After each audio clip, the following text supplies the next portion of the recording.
Hey, everybody. I'm about to start this episode of the Wadcast podcast with the Cowboy Sean Sweeney. That's right. 22nd in the CrossFit Games. All around badass, funny dude. Probably one of the nicest guys I've ever met in recording this episode over the hundreds and hundreds of episodes we've done. Just a totally fun, cool guy. Again, it was a great conversation that just went on and on and on. Could have gone on for hours. It did go for hours. So, but could have gone on forever. So much to talk about, so much fun stuff, so insightful, and just a good dude. So I hope you enjoy this episode. If you've been enjoying the episodes, you like the show, please help us out by going to our website, which is wadcastpodcast.com. I say we, it's mostly me and Machete now. Armin's off doing Arm & Hammer TV, which you can always check out. He's always got the newest advice and information that's coming on to CrossFit. He somehow has access to finding stuff out before anyone else. So if you want to know all the news and upcoming information and gossip, it's right there with Armin. He is very, very, he's got his finger to the pulse. Let's just say that. So check out Armin's YouTube page. It's Arm & Hammer TV. And Scott is still doing the Sisu Way. So if you're missing Scott on the show and you want to keep in touch with Scott, check out the Sisu Way podcast, which is on iTunes. And Scott has different people to interview every single week. If you want to help out this show, keep it going, for working very hard on it, you can go to the wadcastpodcast.com and go to the Thrive Market click through. Help yourself while helping this show. Thrive Market it's a organic, healthy food delivery site, basically. And it's more than just food. It's all kinds of products. Lots of snacks, lots of healthy snacks, condiments, sauces, bars, probiotics, supplements, baking. You know, if you need almond meal or almond flour or coconut flour, if you need oils, you know, coconut oil or avocado oil or apple cider vinegar, all of this stuff is on there. They've got skincare. They've got the best bars, you know, that you could ever want. Everything from Kind bars to different things for kids. And if you're looking to save money, and I mean serious money, this is the place to go. You put in your order, you're going to get up to sometimes it's 45% off or something. I might be advertising wrong. I mean, I see 44% on a lot of these things. So it's going to save you a shitload of money, and you're not going to have to go to the grocery store. A lot of you live in remote places where you don't get access to all these really healthy foods and snacks and things. So this is the best way to do it. My wife does it, and we live in the mecca of healthy food, but it's just nicer to have it delivered to your house. And it's kind of like Amazon, but much cheaper. So, I don't know what they do. They're like the Costco, but you join, you join the thing, and I forget I think it's $59.95 a year, which you're going to make back if you do one big average order. You're going to make that back. Yeah, it's $59.95, and you're going to get that back, and by saving that money the first time. And then you belong for a year and just make orders all the time like we do. And you can try for 30 days for free. So why don't you just do that? Do your 30 days for free. Try it out. See how it works. But if you click through our site, so you join from our site, like you click through the little banner on our site, we get a kickback from them. Doesn't cost you anything. Doesn't cost them anything. Or doesn't cost you anything. Doesn't cost us anything. We make a little money, and it costs them money. So let's get them, cost them money. It's great though. I mean, so much stuff we get from there. And I'm going to give you a couple of recommendations. Try that Primal Kitchen avocado mayonnaise. It's amazing.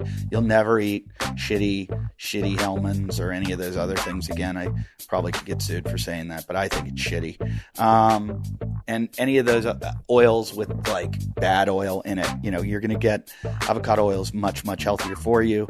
And I don't know if I think I got Siete chips from them that I talk about all the time. They just have so many different things. So check them out at the very least. Go click through, and it helps out the show. Also, this week, our show is sponsored by XO Protein. That's XO Protein, which is a nutrient-dense protein bars that are made with cricket protein. They're awesomely delicious, nutrient-dense protein bars. You're going to want to get these, and they're made of cricket protein. You heard it here. Our show this week is also brought to you by Simple Contacts, the easiest, simplest way to get your contact lenses. So check them out. Simple Contacts. As always, that you can help with the show is the people that help us at Leopard Claw and Myopucks. These guys are incredible. They not only help us, help you, they help a lot of our soldiers downrange by supporting them in the resiliency project. And if you don't know what a leopard claw is, it's a soft tissue multi-tool. It's designed for versatile self-mobilization, and it increases blood flow while breaking up restrictions in your tissues, and it ultimately helps you move better. So you just take this thing out and you just scrub away. It's a piece of metal. It's perfectly built though. The bevel is like built. They were telling me actually that it's the metal shine on it. They have no shine on it so that the military guys can use them and it won't attract any like reflection or anything, which can like give them away where they are. But it's good if you got any kind of injury, you like grind this thing out and gets rid of knocks all that tissue up and breaks it up. And then what do you need to do then? You got to flush it out. That's why you get a Myopucks. And that's a portable and affordable electronic muscle stimulator and TENS device. The Myopucks increases blood flow, but most importantly, removes the waste to help you recover more efficiently. It'll also decrease pain. So the one part it flushes and the other part it decreases the pain. And we also always give one of our guests, not guests, we give every guest a Myopucks and a leopard claw, but we also give one of you, if you give to our Patreon, which is at patreon.com/wadcast, go there, join up for $5 a month. You can be in the drawing to get one of these. And this week's winner is Chris Kerr. Congratulations, Chris. You are the winner of a Myopucks and a leopard claw. I believe the value is around $450. So, if you like this show, you need one of these, join up. Give us $5 a month, and there's a good chance you could win one of these, just like Chris did. And thank you, Chris, and thank you, Myopucks. Thanks for supporting the show. Like I said, we're going to get to the show. I just want to mention some important dates that are coming up. People keep asking me if I'm going to any of these big events. I should start booking myself that I go to Wadapalooza and all these things. I do like watching the competitions, watch these freaks of nature go, but I have a pretty full schedule of stand-up comedy dates because I have a wife that demands an income. Used to be fun when I was single and running around like a moron, but now I've got to pay the bills a lot of bills. So I'm constantly on the road. Like right now I'm in Reno, Nevada at the Laugh Factory in Reno. That's where it is. It's in the Silver Legacy Casino. It's a pretty fun place, great club. And that's where I got to interview Sean Sweeney for this episode. Supposed to meet up with Rob Wolf, but Rob has to head down to, I think it's Paleo FX or one of those things in Austin. So I'm not going to get a chance to see Rob. That would have been a great interview. I've got some great interviews scheduled though coming up. I have Dr. Drew from Dr. Drew. You know Dr. Drew. We're going to talk about body dysmorphia, exercise addiction, stuff like that. Next week, I think I'm interviewing a CrossFit a skiing dude. I'm going to be in Lake Tahoe, South Lake Tahoe. I'm performing. This is I should tell you the dates. So this week I'm at the Laugh Factory in Reno. That's December 5th through 9th. Next week, December 12th through 16th. I'm sorry. Yeah, 12th through 16th. I will be at the Improv at Harvey's in South Lake Tahoe. Then on the 18th, I will be at the Galway Hooker. Yeah, you heard that right. That's the name of it. The Galway Hooker in Charlotte, North Carolina. It's on Lake Norman. Then I'm taking Christmas off, that Christmas weekend. And then the following week, I leave on the 27th. I'll be in Minneapolis at the House of Comedy for the 27th, 28th, 29th, and 30th at the House of Comedy. I will also be there New Year's Eve. So New Year's Eve, I will be at the House of Comedy. That's in the Mall of America. What a place to spend New Year's Eve. Then I head straight to Scottsdale, Arizona. I'll be working at the House of Comedy in Scottsdale, Arizona, and I'm interviewing James Fitzgerald there. So that should be really interesting. And I'm looking. Well, you guys aren't the right place to ask, but I'm trying to. I wish there was a comedian that CrossFitted, and I've got to start taking an assistant with me to work on some of this stuff. Because it does. I'm headed to Michigan, to Ann Arbor, Michigan. I'm probably going to go try to interview one of the OGs of CrossFit, the guy who broke me. So I'm going to do that when I'm there. Or maybe get Julie Fouché, or I think that's where she's from. Maybe I'll get Julie Fouché. Who knows? But check out all my dates. That's January 10th through 13th. I'm going to be in Ann Arbor. And then January 17th through 20th, I will be in Sunnyvale, California. That is up in the Bay Area. I already talked to Marcus Philly. I'm going to have him on the show. Maybe try to get Jason Kalipa on the show and a couple other guys from the South Bay. I've got to bank some episodes. And then I'm headed to Pittsburgh. January 24th through 27th, I will be at the Pittsburgh Improv. Did I mention when I'm up in Sunnyvale, I'll be at Rooster T. Feathers? If I didn't, that's where I'll be. So check out all my dates. That's 17th, 18th, 19th, 20. Then I head to Boston. I'll be at Laugh Boston in Boston. Let's see who we can get there. We'll get some good interviews. Hopefully you guys are enjoying what I'm doing. Let me know. Give me a hashtag still listening. And I'm going to also head to Australia for a couple months. So I'm leaving on the 14th of February to go to Australia. I already talked to James Newberry. I'm going to be working out of Mode CrossFit. I'm going to be recording all the episodes there. There's a couple people I want to interview down there.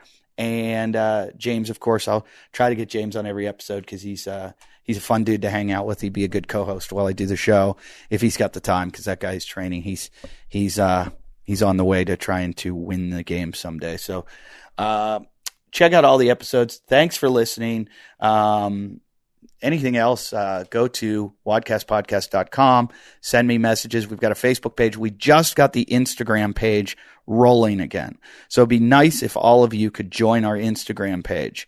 It is no longer, it is still the Wadcast Podcast, at Wadcast Podcast on Instagram. We had, it's hard to put in it. I mean, there were 25,000 of you on the old page. So if you could all, every single one of you, come over and join up, it would really help, because that's a good place for us to get to you. Right now, we post everything on the Facebook page and Instagram page. A lot of you are on the Facebook page, but you're not all on the Instagram page. So please, if you can, add us. We're going to be adding pictures regularly. I didn't take any pictures with Sean Sweeney. He came to me in the hotel. It was nothing exciting. Like, I didn't get to go to his ranch. So, oh well. But from now on, I'm going to be taking lots and lots of pictures. All right. And we try to video every episode, so you can go to Patreon and watch them. But we're having difficulties. There's a static that's happening. I'm not really good at the AV shit, so I'm trying to get someone to help me out with that. But I hope you enjoy this episode, because we worked. Sean and I had a really good talk. And so enjoy this episode.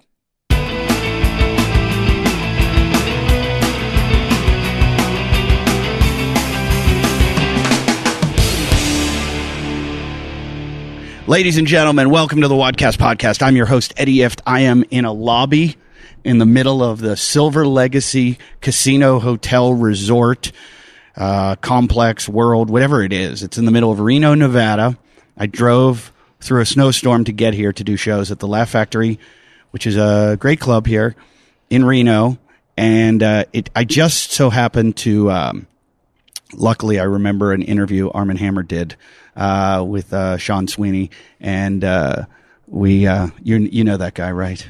Never heard of him, actually. You don't know? No, I think I saw someone riding a horse here, though. I'm not sure. Maybe that was him. I don't know.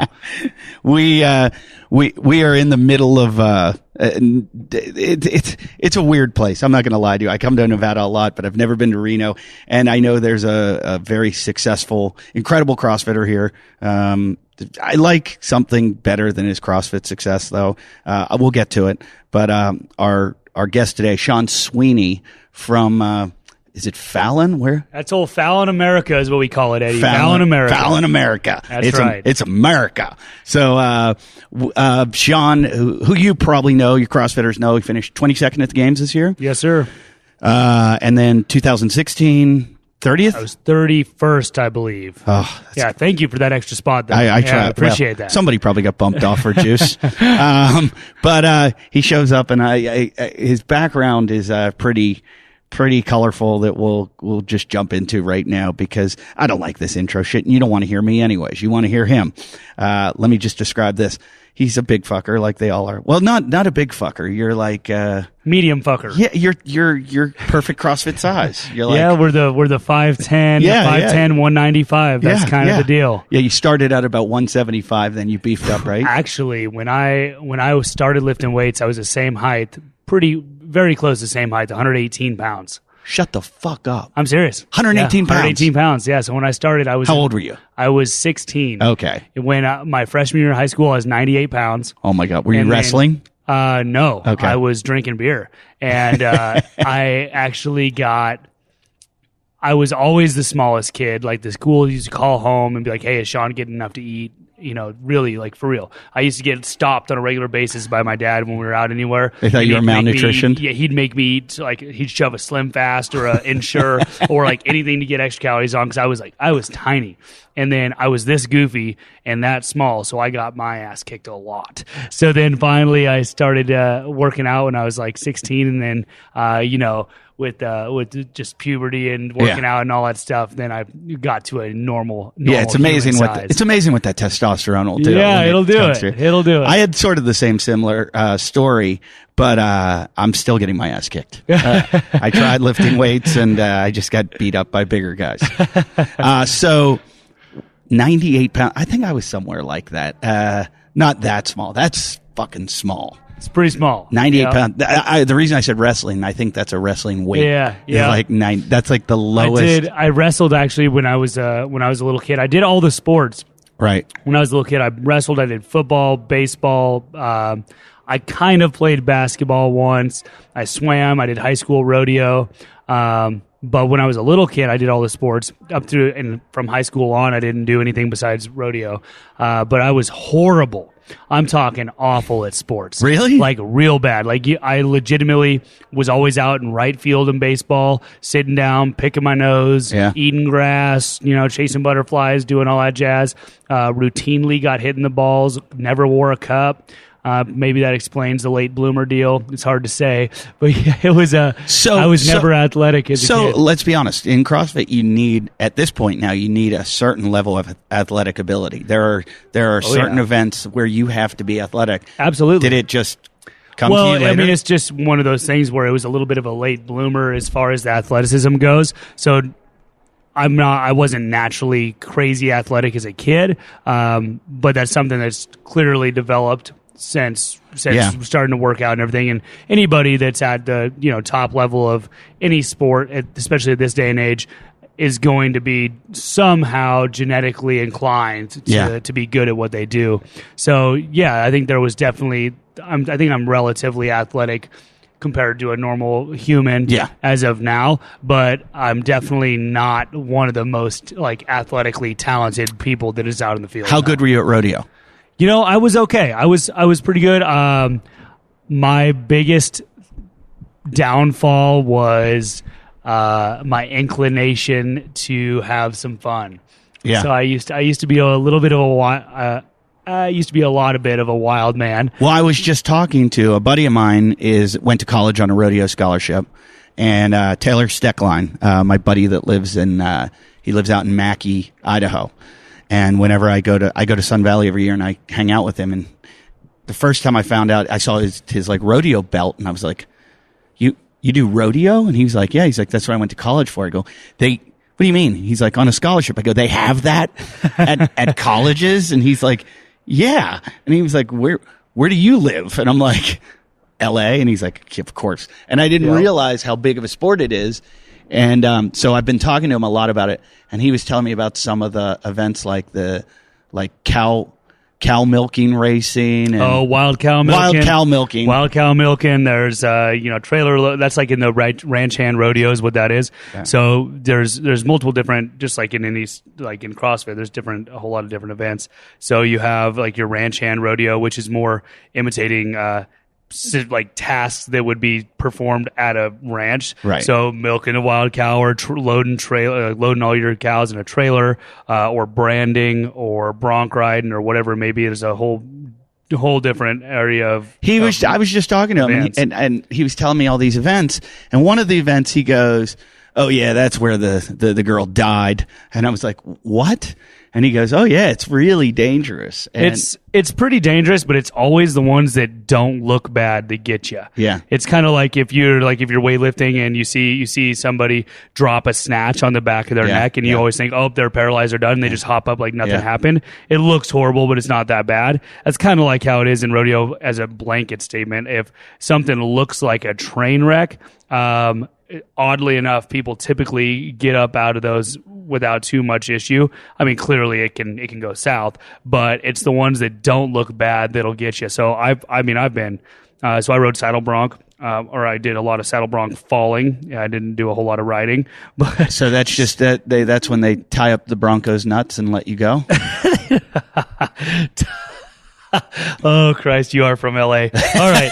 So the tying the nuts thing, that's not a real thing. So what you're seeing is a flank strap. Okay. So that flank strap they put around what do you call the haunches, or the flank of the horse or the bull, whatever, and then they'll cinch that down, and then your animal, whatever you're riding, doesn't like having that on, so they buck. Yeah, imagine that. But it doesn't go around their nuts. No nuts. I always assumed they'd have an issue with the nut strapping if it's a female. You know, that's true. That would pose a problem. I swear that's what I always thought it was. Oh, really? I thought it was like something like twisted around their nuts that like. I'm like, what? I mean, I'd buck too if someone was exactly. I mean, if you tied a rope around my nuts and then around my back and pulled it tight and then tried to get on top of me, there's a good chance you couldn't like hold me.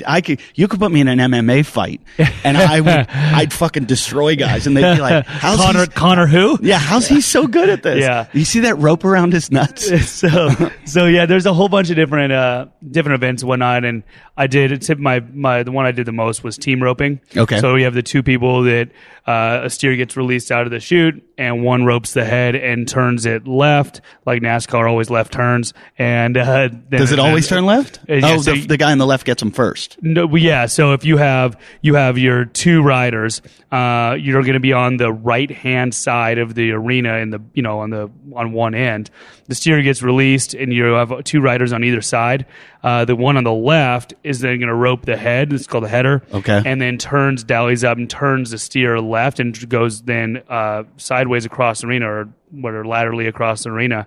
And then the heeler follows behind and then ropes the feet and dallies. And then once both ropes are tight and both horses are facing each other, the time stops, and you get a penalty for only roping one leg, and you get a clean run for roping two, and there's all sorts of stipulations. But that's in a nutshell. That's team roping.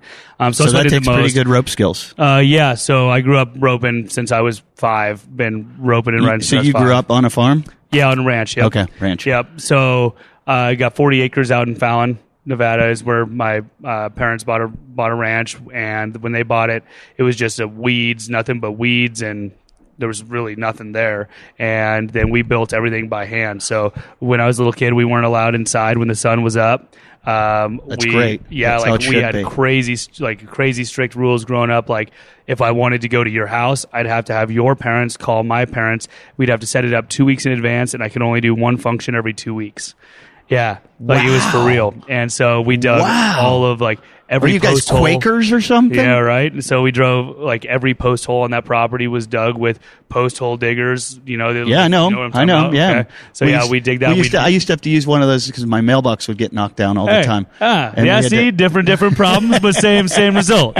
And then we would mix all the concrete up in wheelbarrows and have hundreds of feet of hose run. And I was just concrete. looking at fences on the way up here, thinking, how do they do all these fences? I've seen the machine that'll dig the post, but I was like, that's a pain in the ass. Yeah, and I wondered you if can they either were have a concreted. machine or you can have kids. You know, that'll Yeah. do it for you. So How many kids in the family? There was three of us in the family that lived on the ranch there. So your parents just kept, making employees. So you had 3 employees. Exactly. I remember my dad has a construction company and here in Reno, and he does dirt work, excavation, and whatnot. So I got to work for him every summer growing up. And finally, when I turned like 13, he finally started paying us, and so we got $1 a day. Wow! Or no, sorry, not $1 a day, $1 an hour. And so when you went to the military, it was easy after this.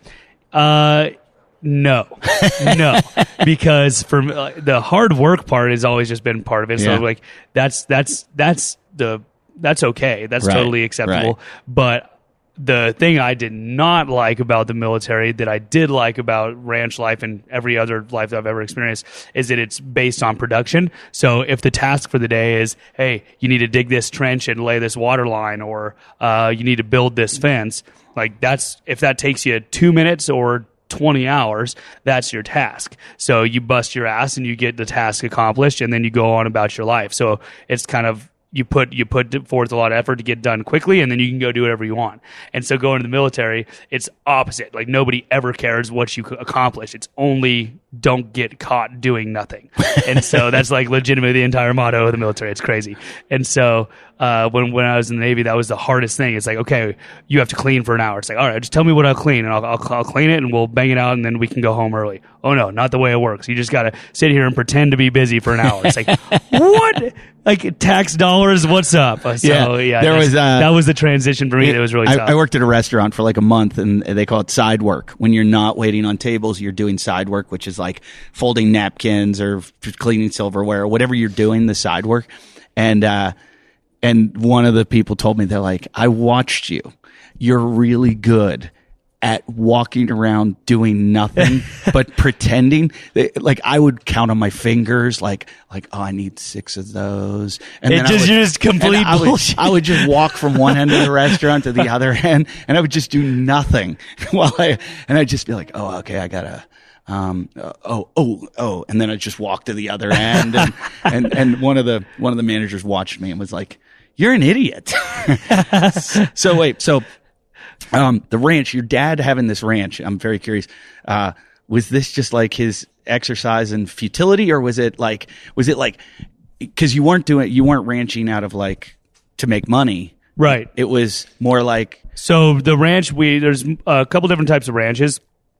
Ours was more of a ranch that was just geared towards sport. Okay. So we have horses, cows. We had and when I grew up, we had pigs, chicken, goats. Does your dad have that background? Everything. Yeah. Oh, okay. Yep. That makes sense. And so you weren't like the Beverly Hillbillies or something where your dad was like, "We're going to move to," or not Beverly. That's a bad example, but like these families that like, right? Yeah. It's like, oh, we're going to go. I'm try sick of technology. We're going to go move out here, and I'm going to change the way these kids grow up. So the way it actually shook down. So I have 2 dads. Funny enough. Okay. So my however you want to call it, biological father, he is in Minnesota. Okay. And so I split time between Minnesota, and then my stepdad is here in Nevada. So my mom married my stepdad when I was like 5, and then my natural dad, he remarried and married my stepmom when I was like, say, my age, like 5 or 6. Okay. So I've had basically 2 sets of mom and dads. So would you run to Minneapolis to like get freedom? Yeah, only if the work was done. No, so I'd go pretty much every summer. I'd go up to Minneapolis, and you'd be like, "I'm going to sit on the couch and watch TV." Ooh, yeah. Up there was no post hole digging. There was no ranch work. So that was kind of cool. It was cool having 2 totally separate worlds growing up, because I had the sophisticated like fine dining, like you learn all the golf etiquette and country club type of etiquette out there, right. and then have the flip 180 and come out and have the the rough ranch style. Sounds like a great combination. So yeah, it was kind of cool. It was a pretty unique upbringing for sure. And so construction dad was just like like he thought hard work, and I kind of agree with him. I mean, you learn a lot from that, and that was kind of his mentality of, oh yeah, we're going to work this ranch, and you're going to learn how. That was raising you. That was basically what he I think was so. doing. And I think that's just the way that he accomplishes stuff, and the way that he runs. So everything is get it done as best as possible, as fast as possible, and kind of the work hard, play hard type of mentality. Where do you think you get your success in CrossFit? From the genetics of the guy in Minneapolis, or the? Oh, really? My mom's a freak. Is she? My mom is a freak. So my mom is. The mom that lives in Minneapolis. No, my mom here in. Your real dad's in Minneapolis. Oh, yep. So that's my natural dad and stepmom are in Minneapolis, and then natural mom and stepdad are in on Nevada. The ranch. So yeah, my mom is like, without question, the hardest worker I've ever seen in my life. Really? To a fault. But her and her partner started this company where they have, I think they have, 50 something hospitals and hundreds of doctors that work for them. Oh. And so they run a hospitalist program where they go into a rural hospital that's failing, and they basically bring that up to a functioning working hospital, and they bring their own physicians in. And I don't know all the ins and outs exactly, but in a nutshell, that's what they do. They go in and take over a hospital, put in their own doctors, and bring it back up to speed and make it a functioning, working hospital. Consulting group or something. Kind of like that. It's called Rural Physicians Group. Is she athletic?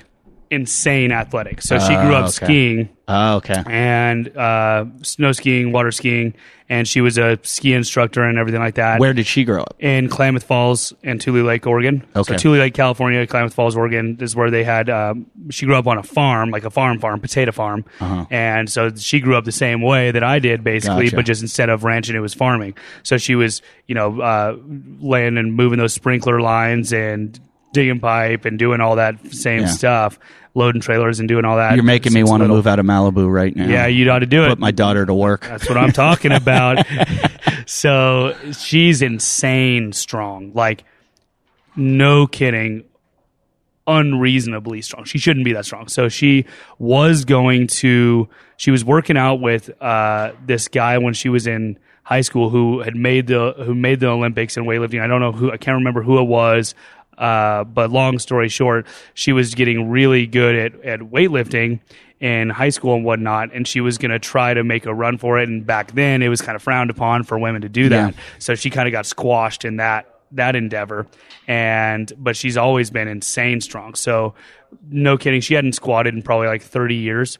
And she came into my gym, Power Stroke and Fallon, and she only weighs like 140 pounds, maybe. She hadn't squatted in like 30 years. She's 50, mid 50s. And she put on 135 pounds and would like do like sets of 10 back squats with it. Like, oh, is this what I'm supposed to do? I'm like, yeah, mom, like that's kind of what you're supposed to do. And she'll be in the Masters this year. If she could, she's gone probably like 80% of the time traveling with her business. But yeah, if she cut down on her business times, because she loves working out, like she's crazy. Right. She'll go in the sauna. She's got a sauna in her house, and she'll go in that sauna at like 135, 140 degrees, and she'll bring in dumbbells and just do nonsense for a straight up hour in 140 in degree a sauna. I would no kidding, I could not do what she does in that thing. No shit, I would pass out and die. That's hilarious. Yeah, it's pretty crazy. So my mom is probably my mom is absolutely where I get my athletic genes from, for sure. And is the stepdad just a super hard worker too? Super hard worker, not super athletic. Yeah. Yeah, not opposite of a workout freak. But he's into the rodeo stuff? Oh yeah, so he ropes very consistently. Yeah. Yeah, so he's got a big rig. I don't know if you ever seen it on my like Instagram or whatever when I go on trips. So I have that other company, that Muscle Stash. And so when we go on road trips to go to shows and whatnot for that, typically he lets me take his big rig. So it's a big Kenworth worth semi, huge semi truck that's a custom build over to be a living quarters inside as well. And it's got an automatic transmission, so a giant semi that it kind of drives. Obviously, it drives differently, a big truck, but you don't have to shift. It's an automatic rig. It's the coolest truck ever. And he's got this huge living quarters horse trailer he pulls behind it. So he goes all the time. I mean, he's constantly out roping. So it's kind of like a semi with an RV on the back. But for horses. So it's got like a living quarters, a huge living quarters, and then it also has a spot in the back where you load your horses. Okay. And how many horses can you put in? You can put 3 horses in that one. So it's more, all the space is taken up in the living quarters space, and then there's 3 horse trailer in the back. But it's a big old trailer. See, this is why like highfalutin people in like New York City and Los Angeles, I always tell them like they think they're like nightlife, like riding around in taxis, going to nice restaurants in New York. I'm like, you're not living. Rednecks know how to live. You gotta get yourself an old beat up truck, a bunch of buddies, go out in the desert with a few shotguns and a few cases of beer, and you go see what happens. That's better than any nightclub on the planet. I hate to interrupt the show, but I just want to talk to you. It's very important that I mention this company who has been supporting the show, and I have been using their product. It's absolutely amazing. And if you're in the search for ideas on how to address the world's ever-increasing food insecurity, one of the biggest ideas is actually quite tiny: insect farming. Although it's a new concept in the United States, it's been a global norm for centuries, with over 80% of the world already eating insects in their daily diet. Finally, it's a company called Exo. Exo's created the next generation of sustainable, eco-friendly cricket snack foods that are good for you and good for the planet. It's a superfood in every way. Crickets offer massive nutrition while leaving a minimal environmental footprint. Make the choice to leave an impact on the world while fueling your body with premium nutrients. And if you're worried about the taste, don't be. I'm telling you, these are amazing. They taste delicious. And they've got an award-winning 3-star Michelin chef who's been in charge of creating these bars, like making them tasty and nutritious. And they're great for athletes, endurance athletes, CrossFit athletes. They're protein bars. The classic protein bars are made with real food. They're minimally processed, and they're nutrient dense. They're perfect for giving you the fuel to get through a workout. So get a variety box now. Try all the flavors like blueberry vanilla, banana bread at exoprotein.com. Use the discount code WODCAST for 15% savings. That's WODCAST, 15% savings at exoprotein.com. Join the Exo movement today towards a healthier life and a healthier planet. I don't know where you are in the world, but as you probably know if you listen to the show, I'm in different places all the time. And it makes for someone like me that has really bad eyesight, it makes it very difficult for me to always have contact lenses. But thanks to Simple Contacts, I can get them easily delivered to me. And I don't need to go to the eye doctors to take a test, because Simple Contacts is the most convenient way to renew my contact lenses, the prescription, and reorder any brand that I need. Not any brand, but probably. I don't know. There's a lot of brands. There's my brand there. It's probably any brand. Instead of heading to your doctors year after year, basically you just go and you take the test online. This is how it works. You need to renew your prescription. You take a 5-minute Simple Contacts vision test online. I'm not joking. It's fun to do. You set up your phone. You do it through your phone. I did it on my phone. And if you're worried about this not being accurate, let me tell you something. I failed the first time. They saw that I cheated, and they contacted me and said, hey, you cheated. You need to take the test again. And you know what the truth was? I had slept in my contacts, and they were all gooky, and I wasn't seeing right. So I went and took the test again with a brand new pair in, and boom. I passed the test, and I was able to get my contacts, have them ordered online. They review your test by a licensed doctor, and you receive and renew your prescription and reorder them right there. So all you need are your current contacts, an internet connection, 10 feet of space. That's it. Even if you're totally out of context, they've got an option for you too. And if you have an unexpired prescription and need more context, just upload a photo of your doctor's information, order your lenses. They do all the hard work for you and take care of verifying and confirming your prescription. It's so convenient. It's fast. This test takes like a few minutes. It's totally reliable. They've got a licensed doctor that's doing it, and you know, you're gonna be happy. All the reviews, they've got 5 stars, over 5,000 times on their app store. So get the app, and they've got almost every kind of brand type and lens that you need, so don't worry. And the vision test is only $20.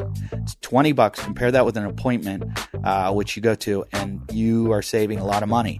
The contact lens prices are unbeatable. Standard shipping's free. Best of all, because you're a listener to this show, we're offering you a good discount. There's a $20 offer. So get that $20 off your contacts. $20 off. You're going to get $20 off your contacts if you go to simplecontacts.com/wadcast20. You got that? That's simplecontacts.com/wadcast20. Go there. There's no reason why you shouldn't be doing this. And when you check out, use the promo code WADCAST20. Did you hear me? I'm going to mention that again. You're going to use the promo code WADCAST20. Okay? So that's all you got to do. You're going to get 20% off, and you're going to get what a good deal. How great is this? I'm going to repeat it one more time. $20 off. Okay? Machete, this is fucked up. I got to do this all over again. All right? It's so confusing. Vision test is $20. All right. That's what you're getting. And $20 off. Repeat the $20 offer. Get $20 off your contacts. Please make sure you include. Okay. I'm going to try to make it shorter too. Wow. Hey guys, I don't know if you know this, but I have horrendous eyesight. Horrendous. And I wear contact lenses. And I'm always on the road, and I never am able to restock them when I'm home because it's not that convenient to go. And then I find out that I've got to take an eye test. Well, now there's Simple Contacts. It's the most convenient way to renew your contact lens prescription and reorder your brand of contacts from anywhere in minutes. You don't have to go to the doctor year after year just to renew your prescription for something you wear every day. You can do it like I did on your own time and terms in just a few minutes. It's thank God for phones, right? You need to renew your prescription. All you do is go to Simple Contacts and you take their 5-minute test. Take a 5-minute vision test online. It gets reviewed by a licensed doctor, and then you receive a renewed prescription and reorder your contacts. All you need are your current contacts, an internet connection, 10 feet of space. And let me tell you, you take this test, you could fail. I failed the first time because I had an old contacts that I'd slept with, and they were all gooky, and they busted me. And so I had to take it again with my new contacts in, and boom, passed the test. And that's where I get them all the time. So, also, if you have an unexpired prescription, you can just take a picture of that. You don't have to take the test. You send it to them, and they'll review it and verify, and then they'll send you them. It's convenient. There's, it's the most convenient thing ever. You don't have to go to the doctors. Why waste your time? Just reorder your contacts from anywhere in minutes. It's fast. The test takes less than 5 minutes, and think about that compared to making an appointment, right? And going to the doctors. That takes a lot of time. And this was designed by ophthalmologists and a licensed doctor. A licensed doctor reviews every test, so you can skip the office visit, not the care though. The reviews speak for themselves. They've got 5 stars over 5,000 times in their app, in the App Store. If you check out their app. And you can always text the support team and always get to speak with someone in person if you need to. And they have all the brands and types of lenses you like. So whatever you use, they've got it, and they've got them at the best prices. The vision test is only $20. You're going to pay $20 for the vision test. Compare that with an appointment without insurance, could cost up to $200. The contact lens prices are unbeatable. Standard shipping's free. And best of all, we're going to give you this offer right here. Okay? this offer. You're going to get, again, it's $20 to take the test. If you go to simplecontacts.com/wadcast20, go to simplecontacts.com/wadcast20. And how about this? They're going to give you, I believe, $20 off your contacts. So when you order your contacts, you're going to get $20 off. Okay, so you just saved the whatever it cost you right there, you just got off. You can't beat this. Go to simplecontacts.com/wadcast20 and also put in wadcast20 when you check out. That's wadcast20 when you check out. Now, I just want to mention, though, this isn't a replacement for your periodic full eye health exam, though. But it is, doctors are looking at this, and if you need to renew, this is the way to do it. So trust me, try this out, tell me how good it works for you, and I hope you enjoy.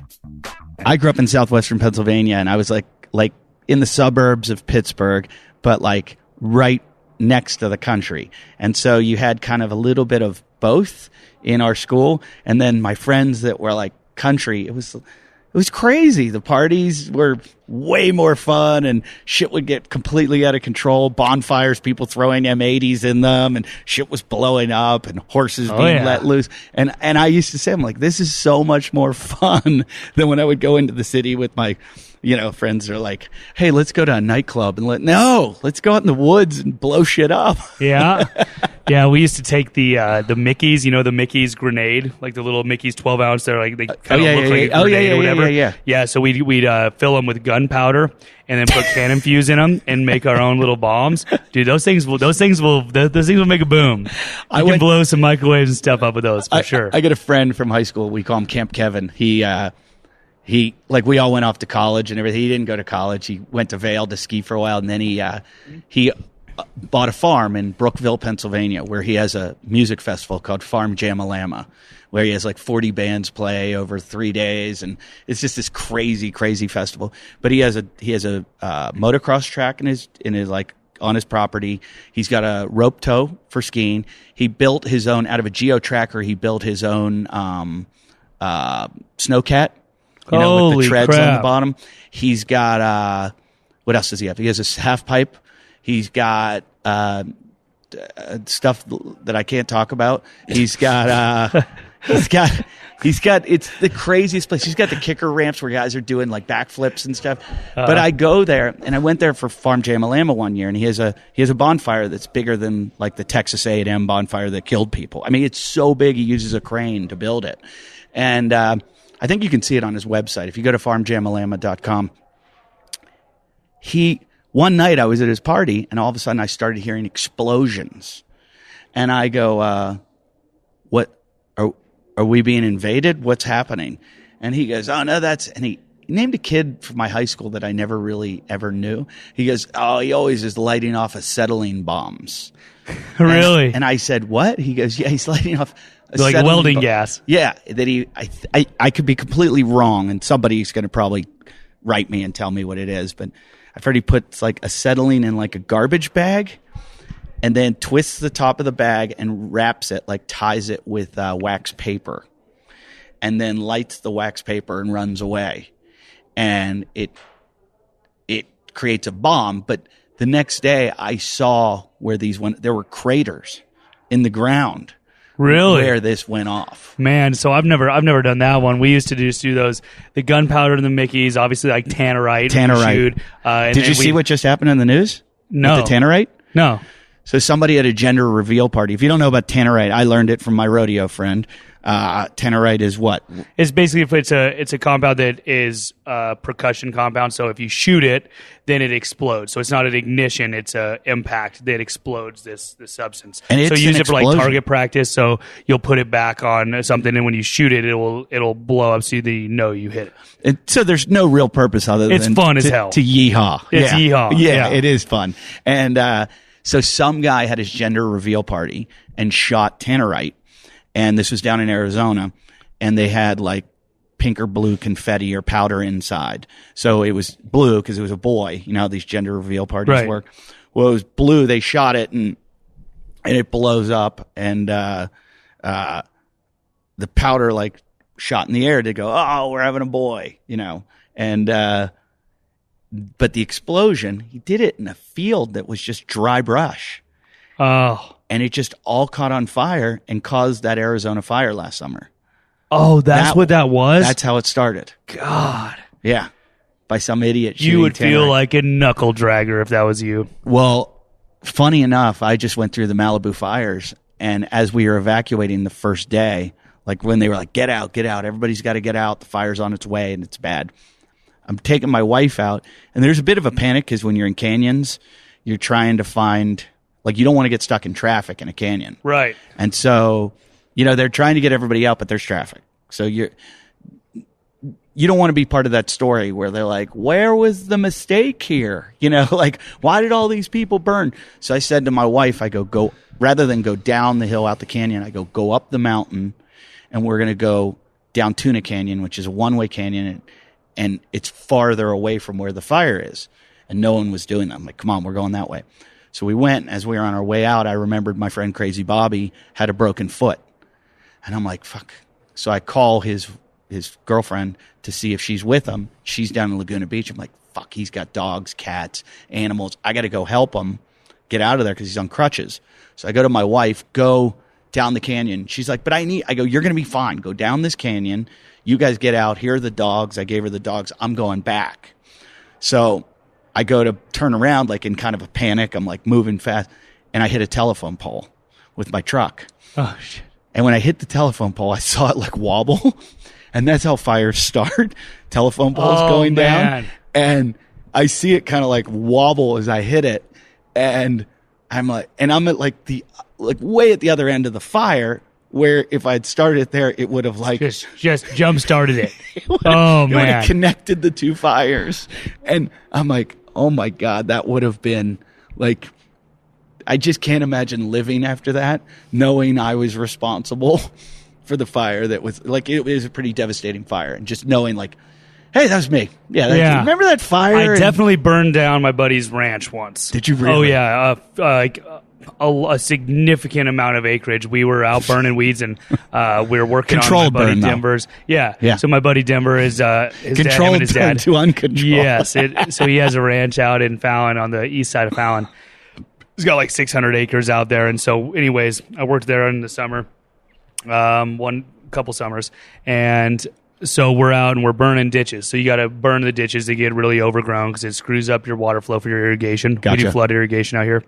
And so anyways, we're burning ditches, and it goes pretty quick. It starts moving. So we're burning ditches, and we're really diligent about making sure it doesn't spread over the sides. And what do you do? Dig circles around it? No, you don't dig circles. You just kind of, you have a blowtorch. Typically, you got a blowtorch, and with like propane on a you four-wheeler. have a blowtorch. You guys have the best life ever. I guess I didn't really think about it. Yeah, that's what it is. It's a propane gas, a propane bottle that you strap onto your four-wheeler, and then you just drive around. You just like, blowtorch and it's like stuff. Mad Max out here. Yeah, and so it started getting away, and then it goes over to this where railroad ties are very expensive, and especially the good old ones with the creosote and whatnot. Yeah. If they're in good condition, like those can be like up to $50 a tie, depending on the year and how the price and all adjusts. But they're expensive, bottom line. Anyway, so his dad had hundreds and hundreds of these railroad ties that were just mint condition, stacked on his property. There was old trucks and stuff that were there, a big, huge cottonwood tree, a barn, all this type of shit. And the fire gets away from us a little bit. It starts going towards those railroad ties, which are obviously not what you want to get a fire close to.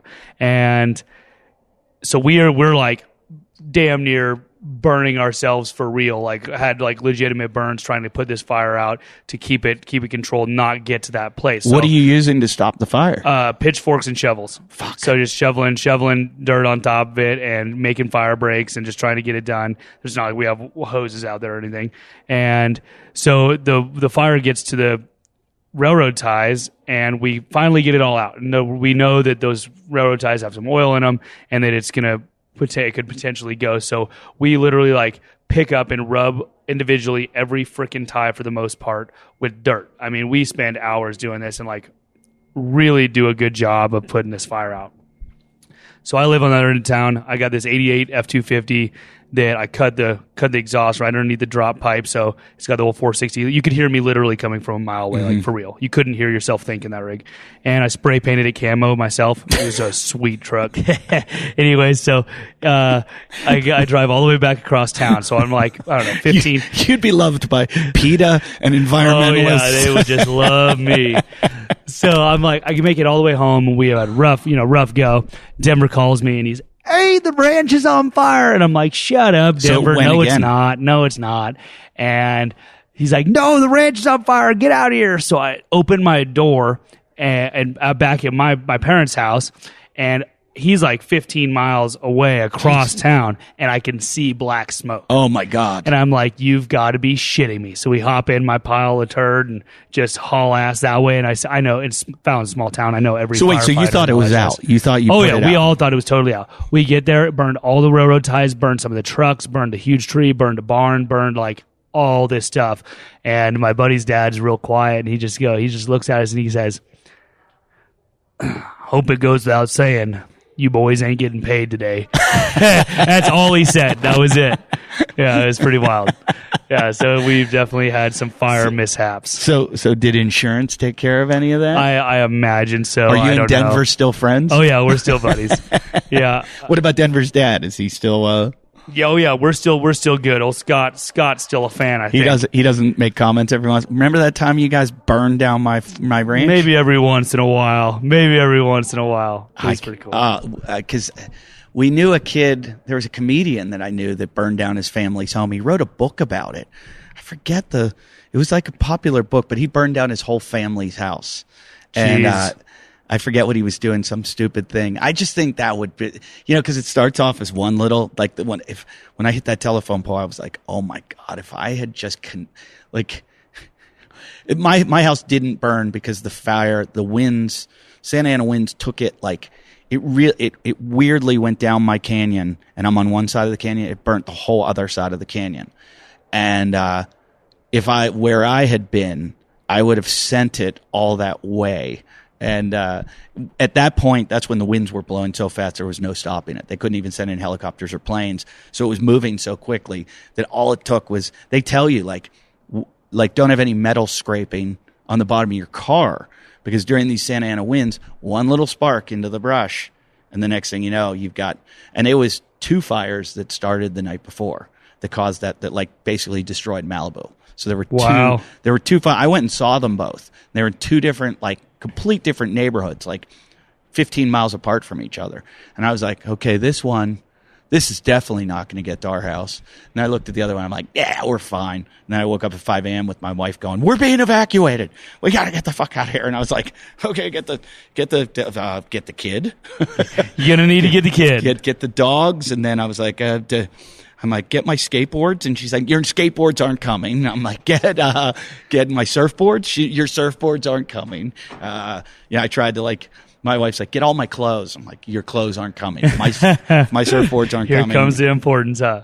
But, people don't understand how fun it is. Like, people look at it like a ranch and think it's all work and everything, but it's fun. I can't imagine a different or a better way to grow up. So. Right. It was fantastic. Yeah. So why the Navy? Why the Navy? Well, I'll tell you why. So I gave it the college try. I went to, after high school, like I said, I used to be a wild man. Partier. And I went to Idaho State, just kind of. Where is that? What part of Idaho? Pocatello. Oh, where the? Yeah, so it's actually southern. It's southeastern Idaho for the most part in Pocatello. Wait, I'm trying to think. South. Oh, it's on the other side of Boise. Okay. Right, it's southeast of Boise. So, went there for a semester, and I showed up to 9 total class periods. Yeah, you sound like me. Mm-hmm. And so I've always been smart, or well, that's subjective. I've always been book smart at least. So I've always was in the advanced classes and did well on tests, and they wanted me to skip a grade in school and stuff. So that was always, schoolwork always came easy to me, and I just despised it. I hated it. I just had no interest in it whatsoever. So I would never do any homework, just the classic, that's the classic story. So I go to college and... But you got through in high school easily. Right, mostly from flirting. Yeah. Honestly, I like the attendance ladies a lot. They saved my life because I was always gone. Like I was always super respectful to my teachers, and the teachers always liked me. I was always nice to everybody, but I was gonna go do my own thing. So I'd like, if I was in a class, I was just like, you know what, I've had it for today. Then I just leave, and I was like, hey, I'm gonna head out, and they're like, okay. They just knew that I was kind of the way that it works. I love that. I was in high school. I was like, I've had it today. I just need to leave. That's plenty for a Wednesday, like I've had enough. So, I always pull out my little brother's best buddy.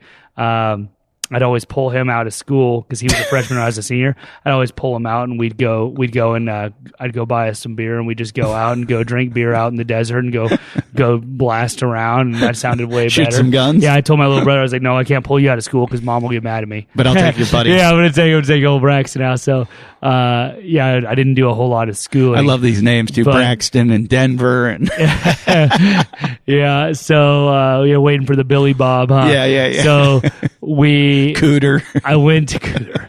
I went to Idaho, and I didn't do a whole lot of school, but I had my high school experience was like, it was like what you would expect out of like a wild college experience. Like that's how my high school experience was. I had the same thing. I had a blast. Like my high school was ridiculous. Yeah. It was a redneck version of like, the movies you see nowadays. It was just like the super fun, never went to class, all the parties. Have you seen Project X? Yes. The movie? Yeah. Like imagine if it was that redneck style. Yeah. Like that's kind of how my upbringing was. And so I got to college, and I was like, this kind of sucks. I had the same experience. Yeah. I got to college and I was like, these guys are amateurs. Like we were doing, way crazier shit than this. And it was like, I felt like everybody in college was having their first beer. Yeah. And I was like, like I played every drinking game. I was a Cardinal Puff. I was, I like had awards, we had keg races in high school. And when I got to college, I was like, you guys are just a bunch of pussies. I whatever reason, I didn't like college that much. I only showed up to 9 class periods the whole semester. And I was like, well, this is clearly not what I need to be doing. So I went to the Navy, right? So I go to the Navy, and actually, that's not even true. After one semester? After one semester, I went to a recruiting office. So I went to the Marine Corps recruiting office, and there I went in there, and I called it the Marine Corps. So they were a fan of that.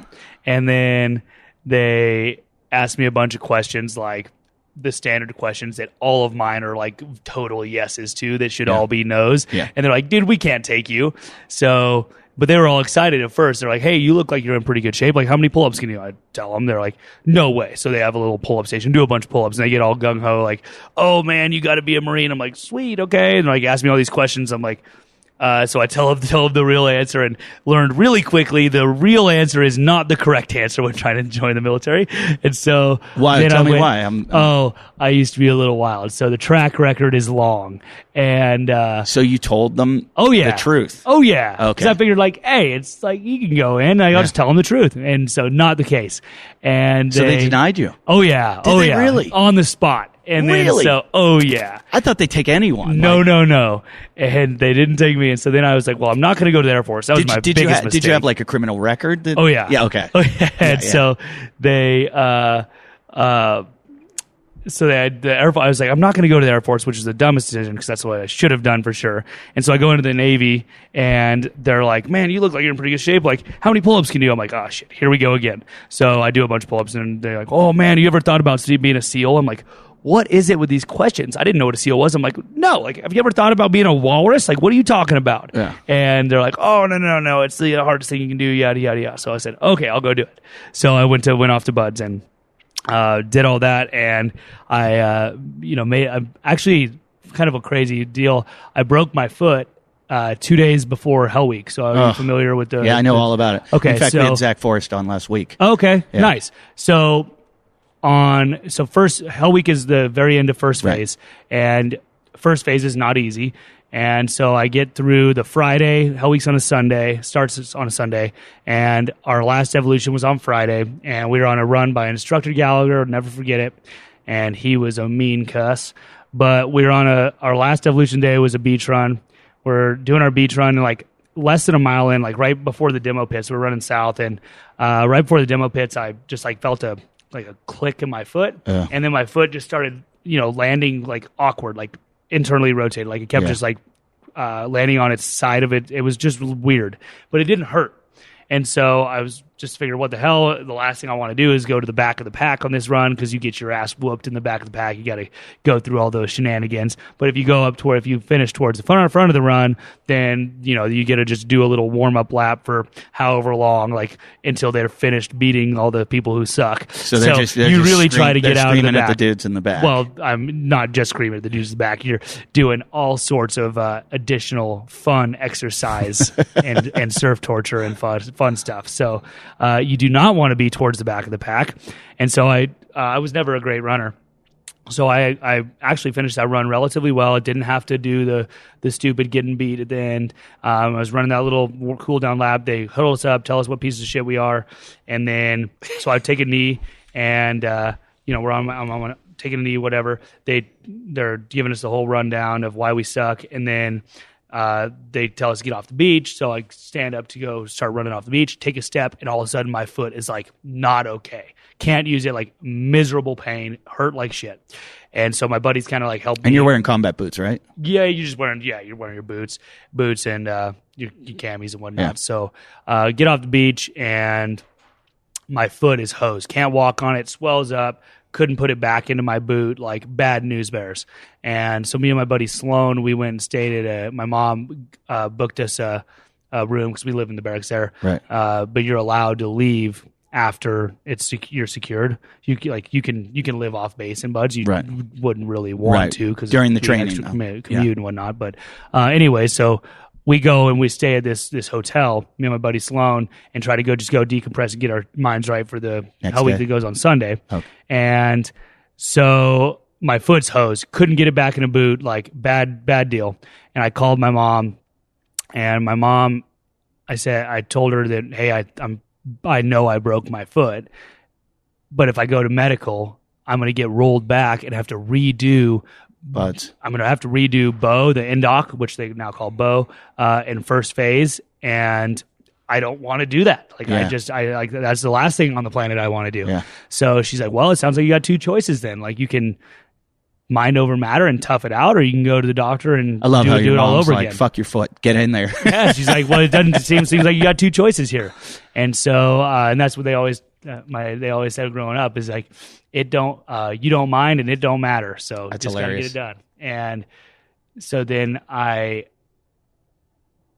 on Sunday, so we got secured. I can't remember what time, like noon or something. You show up at the classroom, and you're secured there for like 4 or 5 hours, just sitting there watching like stupid movies they make you watch, just like horrible movies of like really depressing, dark shit, and in the room. And then you move out to the tents on the beach. Right about sunset, I think, is when they moved us out there, something like that. Anyways, then I couldn't walk. My buddies were helping me, like, kind of hobble around. And that's what it's all about, the team. Yeah, so I couldn't really walk on my foot at all. It hurt real bad, and so I was like hobbling to the tents, and then all of a sudden, so breakout happens when they come in with their, they're shooting all their blank rounds, and they got their flashbangs and all that crazy shit. So we're laying there in the tents and the cots and whatnot, and all of a sudden, just weren't you just like, how am I going to make it through Hell Week? Yeah, that's what I thought. I was like, I can't even walk to the tent. Like Hell Week clearly is going to be more than this walk. So, they came in with all the the nonsense, and it was weird. I remember, so my grandma, she always says, she's from Texas, she always says rats, and all the booms and the bangs and all that shit starts going off, and they're blowing the whistle, and you're doing all the shit. They're spraying you the fire hydrant or the fire hose on the grinder, and you're going towards the whistle, and everyone's losing their mind. And I'll never forget it. Like, I just thought, when they came with the breakout, I just thought rats. And then I was just super calm, and I just remember feeling like this is really like kind of cheesy almost, to where my brain just slowed down. It was the weirdest. I don't know. I have no way how to really explain it, but everything just really slowed down. I was just calm, and I was like, all right, we're in the shitter now. Like, no big deal. We can do this.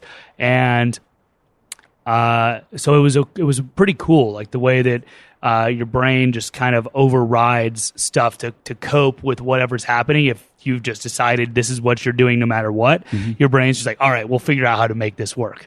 And I just remember being really calm, and my foot stopped hurting. Like, it's not like I'm some badass that, like, just powered through with my foot throbbing and hurting the whole time. Like, for whatever reason, can't explain it, my brain, like, legitimately just blocked my foot off. So clearly everything else hurts. Like, during Hell Week, everything hurts. Everything sucks. Yeah. Like, people have internal bleeding, you're breaking stuff. Like, it's a rough go. And my foot, never once did I feel like extreme pain from my foot that was from before. Like, obviously everything hurt because of Hell Week, but and I was really stressed out the whole time. Everybody is. And I didn't eat. I couldn't eat. I couldn't keep anything down. So you have your normal chow. Every 6 hours they have to feed you. So you get either go to the chow hall or you get MREs and mid-rats during the Hell Week.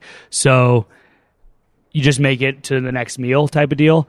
And people started telling me, they're like, man, Sweeney, you look like shit. I'm like, do you look like shit? Like, screw you, man. Yeah. And I went into the head at one point, and I saw myself in the mirror. I can't remember if this is before. It's all kind of muddled. Before or after, like during the Hell Week or right after. Is Hell Week 7 days? 5 days. 5 days. 5 days. Yeah. So it goes from Sunday and it gets secured. Hold up here. It's staticking. Okay, it's fine. Yeah. It starts on Sunday at X time, whatever, evening, and then it gets secured on Friday midday ish. And there's 2 small naps, I believe, on Wednesday and Thursday. At some point, you get a 1 hour nap or something like that. I think it's like that. I could be wrong, but there's like a 1 or 2 or something like that hour nap twice. You get 2 of those, and those are miserable because then everything starts setting in once they like wake you up and you're all of a sudden you dry out after that hour nap. Because during the whole 5 days, like, you never get dry. Like, you're constantly hitting the surf, you're constantly wet and sandy, and you just kind of get used to that. And then so you open up all your skin, so all the skin leaves the top of your head, like your hair leaves, and then your scalp, you'll like have just a green giant like open scab on the top of your head from the boat on top of your head. Ugh. And then I remember I didn't have any meat left on my and the inner thighs because just rubbing together with sand and whatnot. So it really sucks while you're doing it. But then if that thing dries, then you're hosed, like breaking those scabs off. Once they start to heal, if you've been dry for a little bit, then it starts to kind of close up and you have to re-break that, and then getting into the salt water hurts like shit. You'll see like the grown man like start like crying. Oh. It's pretty rough. Yeah, salt in the wound is dude, fun. It's not super comfortable. But so that kind of sucks. But in the whole point of this is that after Hell Week secured, it was really, really weird.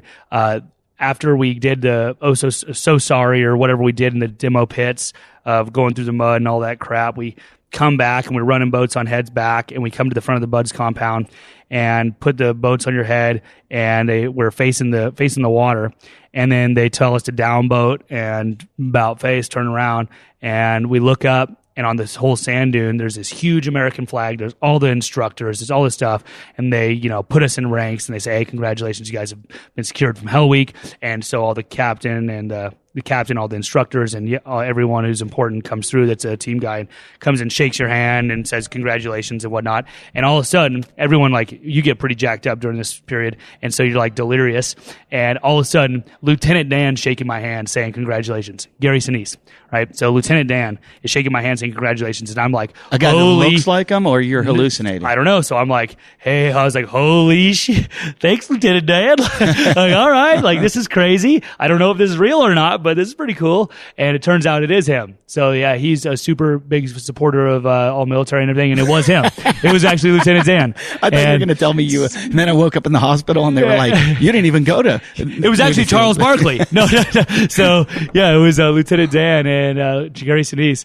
But after the Hell Week got secured, as soon as they got secured, we run up to the compound, and they give you a box of pizza and your brown shirt. You were in a brown shirt after Hell Week. I thought you were going to tell me that they tell you that you've made it. Oh God, that would be horrible. Then they go, "You were just fucking with you. Get back down there." That would be rough. No, they didn't do that. But you got your box pizza and your brown shirt. So I go over there, I grab my box pizza and my brown shirt, and then all of a sudden my brain is just like, "All right, man, we got you through.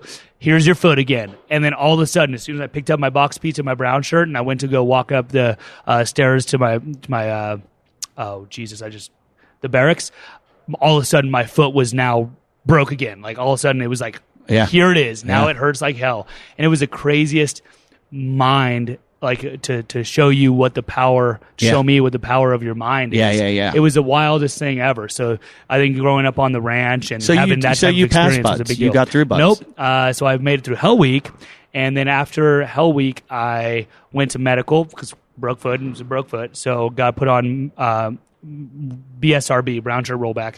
And so you basically just do physical therapy. And because now you've kind of earned your brown shirt, they're significantly more lenient on you. It's a little bit easier life. And so I'm on brown shirt rollback. And all I have to do is go to 2 hours of PT a day. That's like pretty much it. Stand a little bit of watch or do whatever, but it's not too bad. And what was broken in your foot? So you're like keystone bones. You have 3 keystone bones. I broke the middle one. That's important too, because that's where the blood flow. If it doesn't get to that, that can die. Yeah, so it just fractured that guy. So I mean, it sucked, but it healed up fine. I have no problems with it now. But so, anyways, I'm on the BSRB, and I'm 19 years old. And I have now a bunch of time on my hands, now I'm excited. Oh, no. And, whiskey and women got the best of me. Oh, no. Those Coronado bars? No, it was a little different incident. But, whiskey and women got me good. And so any sort of incident in town that has to do with any sort of booze is immediately drop. And so that's when everybody was going through, and they were looking for reasons to get rid of people. It was a long ordeal. It's quite the story of itself. But bottom line is that that got me kicked out of Buds, and then went to the regular Navy after that. But I think that I don't have really a whole lot of like regrets looking back on anything that I've ever done, except that, and not that I want to be a SEAL. And honestly, I didn't know what a SEAL was when I joined. I honestly had no idea. And then, but so looking back, I have no desire to actually be a active SEAL, but that's the only thing in my life that I haven't set out to do and didn't. Right. That's something that I How old are you now? I'm 27. You're right at the end. You can still do it. I could, but I won't. So going back, and I can't quite do that either, but there's a long story. I have quite a colorful history, and more colorful than you'd expect. What was the incident with the whiskey? You're out of the military, you can tell. Yeah, no, it was that's for another day. It was a wild deal. But so the whole thing is just something where I always I have dreams all the time where I'm back in Buds, and I honestly would. I think I'd do it. I think if I had the opportunity and I could staff my businesses correctly to where I could go away, I think I'd probably go back just to go through Buds, just to finish it, and then just to do nothing. I have dreams about that all the time. You'd go through that ordeal again. Yeah. Wow. Yeah.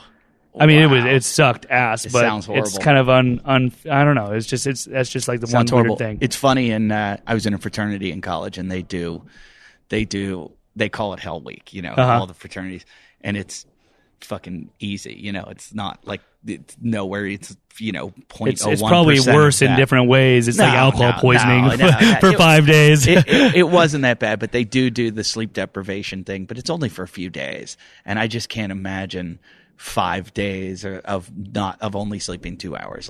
I'd lose my mind. I would lose my mind for sure. Yeah, it's pretty wild. You think about it, and you don't think you could do it until you have to do it.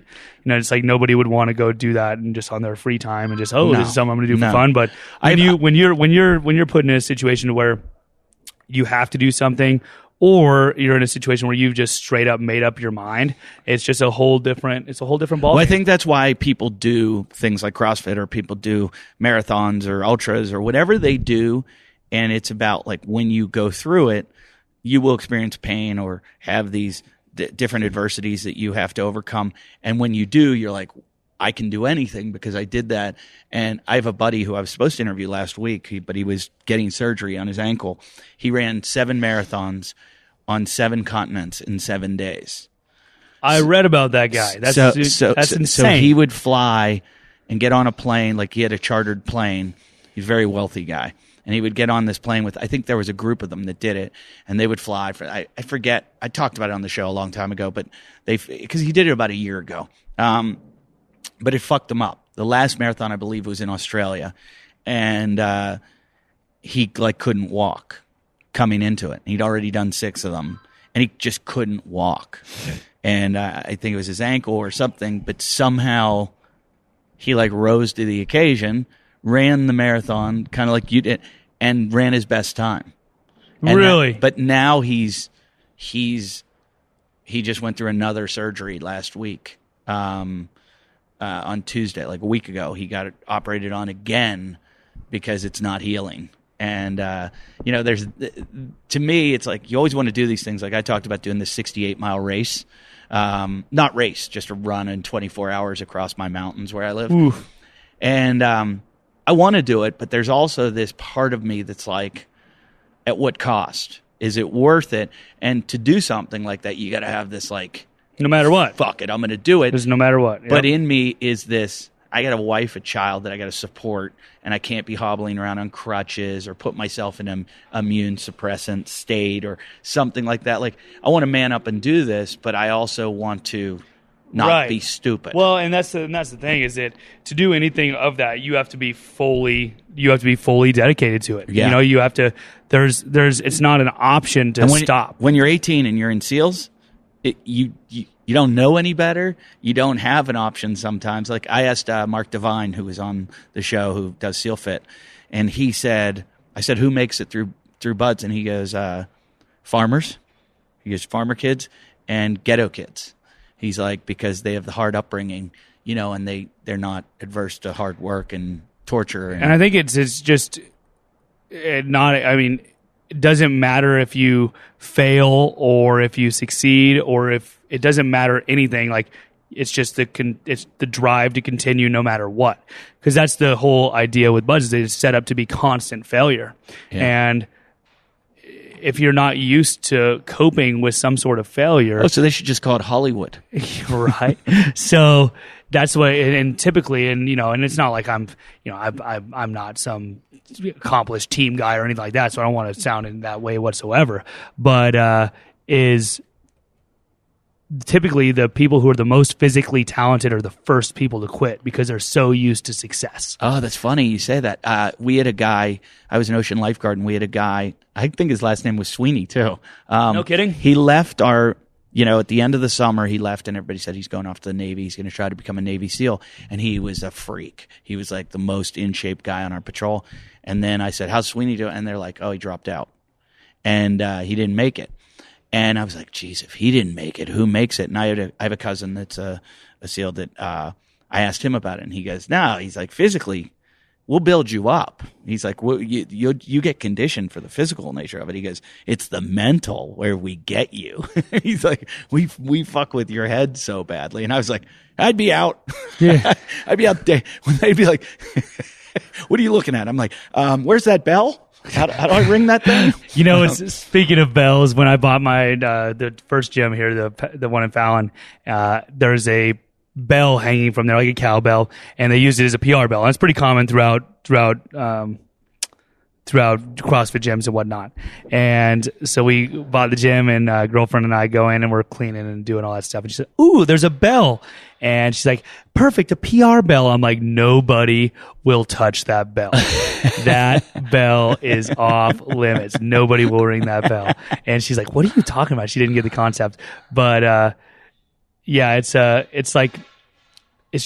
a pure determination of no matter what happens to stop. And I think that's the best thing that, and I think that's really what draws me to this type of training of CrossFit and this whole type of training is it's almost never just the most physically talented person that wins. Right. That's just not the way it works. It's who's put in the work, who's worked harder, and who is not willing to let go, like who's not willing to give up. And it's a wild ride. I have we call it standing in a box and suffering. Yeah, well, and you know what I call it, and what I tell, because I love competing, and I love training, but my real purpose and why I compete if we had to put it in a nutshell, is because I want to be able to affect other people positively in that way through fitness. So my passion is coaching, and my passion is running the gym. I love that. And you've got 2, right? 2 gyms, yep. And so when I'm coaching anybody, and it doesn't matter if it's an 80-year-old grandma or a stud, it doesn't matter, is I tell everybody that in every workout, there's a decision point. Like there's a point where you decide to let it slide and to slow down, or to break it, or to do whatever, you decide to take the easy road and let it coast for a second, or you decide to keep it in that extra gear and hang on. Yeah. And so that's what I tell people is like, whenever you're in that point, is you need to decide, and you always need to decide. We have metrics. We have metrics, and we have ways of studying all kinds of CrossFit and strength and anything, and strength and conditioning of where your body does this, or the thresholds or whatever it is. But there's no way of really studying the brain of where that quit is, or why that quit is, or why that go to the next gear. And I wish there was a way to study that, and a way to kind of not hack it, but improve upon it. Right. Because how do you train that? Like how so this is one of the famous questions, is how do you train mental toughness? Yeah. And I feel my answer is it's not continually subjecting yourself to stupid shit. It's like, if you want to get mentally tough, should you take a cold shower every morning? No, that just means you're going to be cold every morning. Yeah. It has nothing to do with being mentally tough. Yeah. It has everything to do with deciding to take the hard road when you know it's going to benefit you. Then that's where it's like, okay, if you have the short term suffer for the long term benefit, and you continually choose to take that road, or you continually choose to take on a little bit more than you feel you're capable of. It doesn't matter if that's a workout and you're not sure if you can go unbroken on all 12 toes to bar every round, or if that is, I don't know how to start an ice cream business. Mm-hmm. It doesn't matter if it's, I don't know if I can start college right now, or it doesn't matter what the circumstance is. If you choose to go out of your comfort zone to benefit yourself or others, and you continually do that, it just becomes habit. It's like anything else. We're creatures of habit. And if you continually make that choice, it just becomes a part of your being, and it's no longer an option. Like, I know for me, I physically cannot cut a workout short. Like there's something in my brain, and it's like sometimes it pisses me off because I'll take it for this morning. So this morning, I coach at both gyms, and we had the winter storm this morning or last night. And so my girlfriend, she went to Reno, and she didn't even make it back to Fallon. She couldn't. She was in 3 hours of traffic in Reno and stayed and got a hotel here. So anyways, I got back later, so I coach in Fernley. I got home at like 9:15, had to switch some rigs around because my truck broke. My heater broke, so I had to borrow my buddy's truck, Braxton's truck, actually. A super nice truck. And I got 3 hours and 40 minutes of sleep last night, and got up at 3 and drove to Fernley and coached my morning classes in Fernley. And then I went to the pool that's right next to the gym, and I was supposed to do 10 200-meter repeat intervals.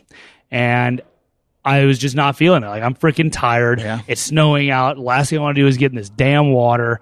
I just had no desire. I knew I was coming here. And I was you're like, all alone. No one's with you. No one's with me. It's like nobody's going to know if I didn't go. Right. Nobody's going to know if I cut a rep short. Nobody's going to know any of that. And so I go there, and I have this I don't know if it's just me or everybody or whatever, but I always have these mental battles where I go in and I get into I'm like, I'm just gonna swim easy today. I'm not gonna push these that hard. I'm just gonna get the work in, just go through the motions, right? And then I start swimming. And then I can't help it. Like, I'm going to push as hard as I can, right? And I hate that I have to, but I have to. And it's like, it's because of habit. And if you continually make that choice to suffer in the short term for the long-term benefit, it just becomes part of what you do. And like, I legitimately, and it's not like I'm some end-all be-all of everything, but it's those little choices that continually add up to make who you are. And so I think everybody. I got halfway through the workout. I'm like, okay, I'm gonna see how I feel. I'm probably gonna stop at 8 rounds, and then I get into my 8th round. I'm like, who the fuck are you kidding? Like, get your ass to swimming on your next interval. Like, it's time to go. And it's just one of those things to where the mental toughness is my favorite part of CrossFit and fitness and as a whole, is because it challenges you to do that on a continually. Daily, and if you can do that with physical discomfort, you can damn sure do that with making the correct mental choice in life, right? If it doesn't matter what it is, and I don't even have a example on hand, but if you continually can be totally physically miserable and choose to continue, you can choose to continue in your nice warm clothes on the phone making the hard choice. So I feel like that's what I really, really enjoy about this whole type of training, is it just continually teaches you to kind of keep reaching for that next step. I've learned from doing this show or just reading on successful people and everything and just things in my life, that everything is incremental. Like, there's no such thing as an overnight success. There's no such thing as a natural. It's all this like incremental, hard work over a long period of time. And you don't see these incredible gains in like 3 months or whatever. You just see incremental change and it scares a lot of people off, but it's like, that's the only way. It really is. If you want to be successful, work hard for a long fucking time. Like, put in the work every single day, forever. And I see it with stand-up comics, like, that they get good when they're like 50 years old, where they're just like undeniable at 50. And you watch, like, guys I started with when I was like in my early 20s that I never thought were good. I run into them again somewhere at a festival or something, and I'm like, this dude's funny now. Like, he's good. He's solid. Like, he's a really, really, he just smashed for an hour on stage. And I'm like, he did the work. That guy stuck around and went on the road and traveled all around the world and did his work for every single night and got better and better and better and better and better. And that's it. I don't know if you've ever read the book, The Talent Code. I can't read, no. I didn't say it. It's a really good book about wrapping myelin and the nerve bundling and what makes us good at what we do. And like you saying, you weren't a good athlete, but now you're pretty accomplished athlete, and that's an incredibly accomplished athlete, and that comes from the bundling nerve fibers, and we do it in everything we do, from even. My work's mental pretty much on stage. Oh yeah. But I'm bundling nerve fibers and I just think it's incredible. Are you done? You're still competing though? Yeah. Yeah. So you have a goal this year? Absolutely. So yeah, let me hit you with the goals a little bit. So I recently started this company, this Muscle Stash soft tissue tool company, like a scraping tool. Okay. Yeah, it's a scraping tool. So gotcha. IASTM tool, an instrument-assisted soft tissue mobilization tool. So it's like if you've seen the curve or the sidekick or the we have a sponsor of this show, that the Leopard Cloth, that does the perfect. There we go. Yeah. Nice. So we're the same concept. Yeah, right? Yeah. They're great. They're great. They're amazing. Exactly. So with that, I started that. I have the 2 gyms. My goal is to definitely do at least a third, and my overarching goal is still the same, is to positively affect lives through fitness, period. And being leading from the front is always the correct way to go. Sure. And I feel that this is my most effective way to be able to motivate as many people and touch as many people as I can to turn the corners of their lives. So we haven't got into it, and we probably won't. But I can't stress enough. I used to be a wild man. I'm getting that. Real wild. This man. is the Wadcast. We're not like any of those other podcasts. This is the show where you're supposed to talk about that shit. So I used to be a little wild, and so was it just alcohol, or were you into drugs too? No, I never got into drugs. Okay. Never got into drugs. So that was definitely a plus. But yeah, I was a little wild. And did you? Are you sober now, or do you drink absolutely? Still? Well, I mean, I'm a sober human with circumstance. So like, I'll absolutely. On occasion, go out and I can still drink with the best of them. Yeah. But it's just not something that is not part of your productive life. to my lifestyle. Yeah. So it's not like I'm a monk now, but it's just not conducive to the lifestyle that I'm trying to leave. So it's just something that if I end up going out and we go out and start drinking some beers, like, all right, like it's not going to ruin my day, and I'm not gonna beat myself for it or anything like that. It's just not something that trips my trigger anymore. So. It's pretty hard to be doing CrossFit regularly and drink. It is. It's just, why would you put yourself in that? Man. It's worthless. It's like you're drinking and then you're going out and working out the next day, and it's like, just hurts. Yeah, it's you're defeating the purpose. So my goal for this year is to do as best as I possibly can. I can't control the circumstances of what's changed with the games. I don't really have I think I have a kind of opinion, but I don't have a real based opinion on what I think about the changes of the games. Mm-hmm. I don't think that anybody knows the inner workings of why CrossFit did what they did enough. Oh, I know. No, I'm just so kidding. there's a lot of stuff that goes into it, and I think that we can't see both sides of the picture.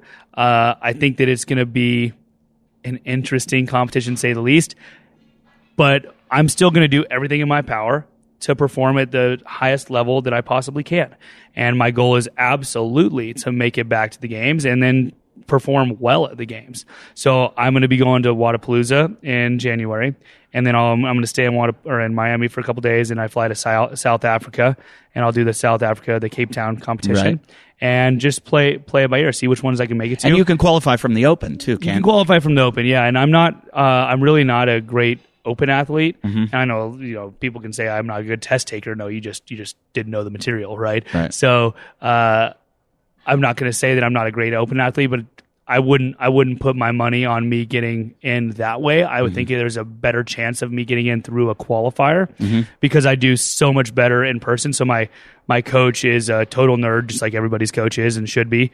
And who coaches Jacob Sipkin with TZ Strength. Okay. Phenomenal coach. I've been with him for Where's almost he out 5 Where years is now. That? He lives in Seattle. Okay. So there's no actual physical location of it, but it's a online based. How'd you find him? He actually coached my first regional team. So in 2014, qualified as an individual, and then went team with CrossFit Forward in Virginia when I was in the Navy back there. And he was coaching my buddy Kent, who was owned the gym of the team that I went to, and he was also on our team. He was fantastic.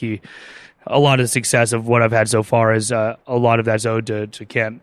And so Jacob coached Kent, and then Jacob then was coaching our team to get ready for regionals, and then Jacob started coaching me individually after the regional.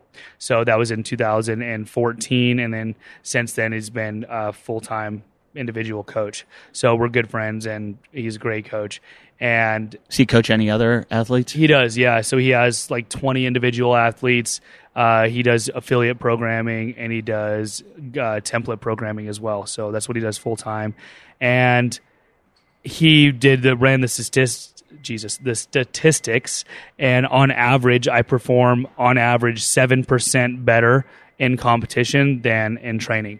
So if I do a workout that takes me 100 seconds in training, it's going to take me 93 in competition, says the math. So I do significantly better. I'm definitely a show pony. Yeah, I feed off of that. Yeah, I'm 100% a show pony. So I think my chances are much better at a sanctioned event. Yeah. So I'll be going to those Are your sponsors paying for you to go here? I do, yes. So Lumigent is going to be picking up Cape Town entirely. That's great. So Lumigent's a great sponsor. Billy and Lumigent's helped me out a whole lot. Lumigent is it's basically they're rebranding their company and what they do, but they put your concepts in motion. So whatever that means to you, whether that's getting a coffee shop off the ground, whether that's becoming a professional athlete, whether that's consulting a financial firm, it doesn't matter what that is. Billy and Lumigent are kind of the jack of all trades of knowing how to put things in motion to accomplish your goals. Okay. And he does a really, really good job of that. So it's a incredibly broad structure, right. And he hasn't finalized his new direction of the company, but that's kind of, in a nutshell, that's what cool, they're though, that they're sponsoring you. Yeah, and then so he's picking up Cape Town totally, and then I'm working with some other guys, so we'll see how it all pans out here. But I'll go to as many as I can, but it unfortunately, this new setup of the games and the qualifying for the games kind of turns into the finance games. Yeah. You know? Yeah. And so it's incredibly nice of him to pick up my travel to this one, but if I don't make it to this one, I've got to go again.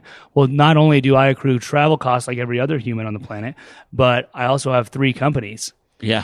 And I can't, it's hard for me. It's going to be time away. It's going to be very interesting this year to see what the final picture looks like. Yeah. Of what athletes make the game, because people that can't make it, because there's so many things at play. Recovery, like if you try out for one game or one contest, and then do you have enough time to recover to go to the next one? Or there's so much randomness and so much chaos in this new one that it's going to be. But I think it's really, like anything else. I think the cream is going to rise to the top. It is, and that's the way it always goes. And I think that people are probably, I won't say, most likely people are putting too much energy into trying to control the uncontrollable. Yeah.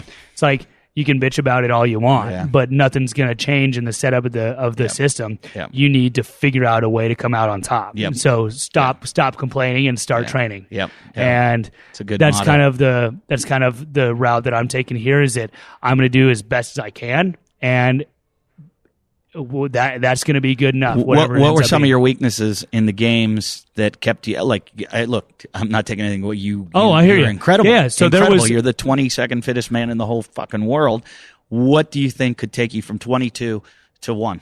So 22 to 1 is insane. And this is where we get into the qualifier question of why go to a qualifier that Matt Fraser's going to go to. The reason is you shouldn't. Like, that you're not going to win. You're not going to go beat Matt Fraser. And the reason being is, so have you guys all chipped him and know exactly where he is? Right. At any well, moment? here's the thing, and unless there's a massive change, right? We get incrementally better at fitness at this level. You don't just all of a sudden PR your back squat by 30 pounds at this point, right? So, sure, can you get significantly better in 1 year? Yes. And will I improve this year after last year? I totally believe that, yes.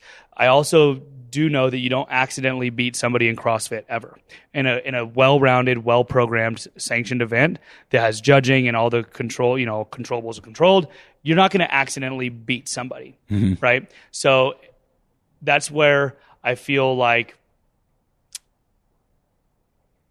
you have to kind of play the game a tiny bit and know where to take your shots a little bit, just because you're not going to go and have a great day and beat Matt Fraser in a 3-day competition, right? You can do that in golf, have a fantastic round and beat Tiger Woods and just had a day of your life. But that doesn't happen, and the depth of the tests that we test throughout CrossFit is there's not just some fluke, I had a hell of a weekend. Yeah. That you can have a hell of a weekend, but it's not to that same extent. So, where I just totally derailed. I know, but your weaknesses that you've worked on. My weaknesses. So my weaknesses. I don't feel that I had massive weaknesses this year. You know what? I had 2 big bobbles. So this year, I was incredibly happy with my overall performance. I'll say three bobbles. The first bobble that I'll talk about was the O course. The O course was something that I should have been all day top 5 in that event. And I'm sure plenty of people feel that about every event. But in reality, I should have been top 5 in that event. I feel like I was on pace coming up to the final obstacle, that rope transfer. We had to go from log, rope to land on the log. I was on a very, very good pace there. And I was doing great. And then for whatever reason, I can't tell you why, I did the O course. I can't even tell you how many times and buds, and I've never had an issue with an O course ever. And I tried to do that rope transfer, and I missed my first time. Couldn't get set up on the second log. I just kept losing my balance. I think I was too high on the rope, or who knows what the deal was. Bottom line, I wasn't making it. And I failed 3 times consecutively and made it on my 4th. And I still finished mid-pack with like 45 or 50 seconds or something like that of fuckery with the rope transfer. So that immediately, the difference between, top 5 placement and a mid-pack placement is massive. Right. So there was my one big bobble that wasn't necessarily fitness related, but hey, shit happens during competition, and that was one of them. The next one is the handstand walk event. Handstand walking is one of my strongest events. For whatever reason, I can handstand walk pretty well, and I just had the weirdest experience. I don't know what the deal. I've never had that happen to me before, where I just flat out couldn't handstand walk. That's weird. Like, I could handstand walk, but I failed multiple times going up the stairs, which I failed 0 times. And the practice, like right before I went on the floor, that's just not something, I don't fail that obstacle. Like, you can wake me up at 3 a.m. and I'll go over that thing. That's weird. And for whatever reason, I started missing that. And then I just could not do the parallel bars. It just didn't happen. So I had a horrible placement on that. What was the parallel bars? Where you had to walk up the ramp or something like that, and then it was the 2 bars. With your handstand you had to walk walk. across the bars. Yeah, so I failed that very, very a lot of times. And so that was the second bobble. The third bobble, this is a good one because this wasn't a stupid bobble. This was a mental defeat, and that was a marathon row. So I feel like my mental game is strong for the most part. And I'm a relatively good rower. I'm not going to, beat a world record or anything, but I can row.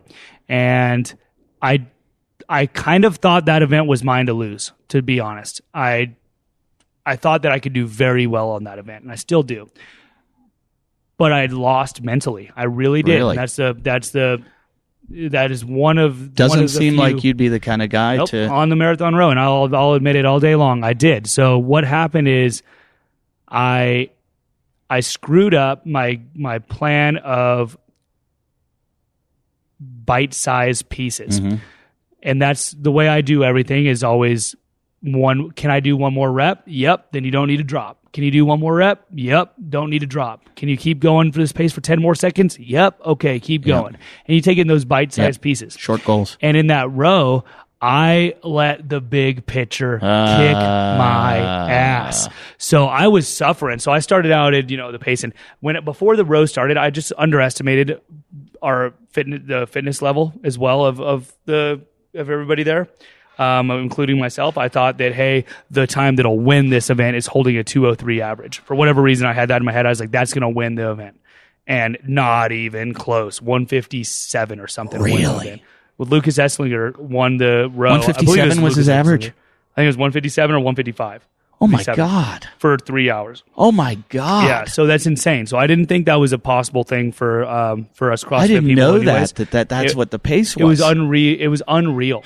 And so I came out and everyone's going fast, and I'm telling jokes. Did you know that during the row, I wrote up a bunch of dad jokes. I wrote out like 30 or 40 dad jokes, and my goal was every 1,000 meters to tell a dad joke. There's 42,000 meters, so my goal was every 1,000 meters I was going to tell a dad joke, and I did for like the first maybe like 8,000 meters. Yeah, and then I started like shutting up a little bit because I started getting miserable. But that's the way to keep it light. I was having fun. Old Kiki came over and gave me the microphone one time only. I can't even remember what the dad joke was, but it was a pretty good one. And so I kept telling my jokes and messing around and stuff.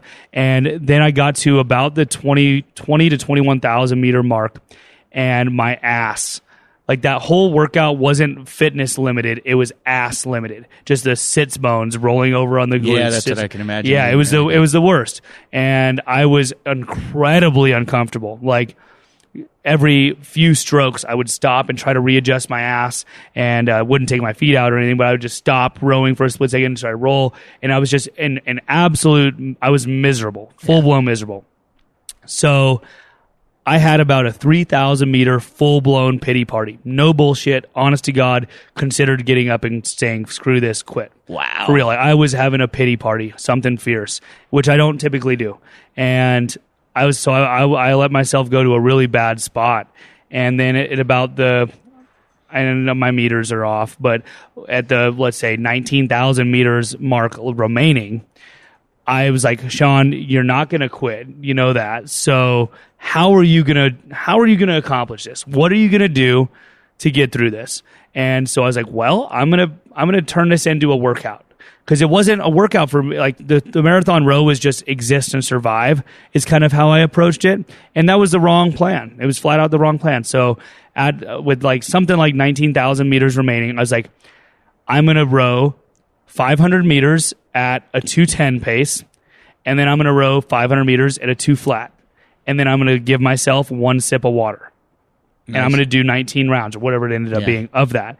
And obviously it wasn't pleasant, but that was significantly better. If I truly believe that if I would have kept that sort of a mindset from the get-go, I would have been in a significantly better spot. I mean, if ifs and buts were candy and nuts, it'd be Christmas every day, you know, but so we can't go back in time. But it was a great learning experience for me because I failed. I straight up failed on the biggest stage possible during that event, which I thought that I was going to do well in. So it was a very humbling experience, and it was a good teaching experience that, you know what, even on something that you think that you're going to excel at, you still need to have a game plan. You still need to be on top of your A game. And I kind of took that one for granted, and I just let it get to me.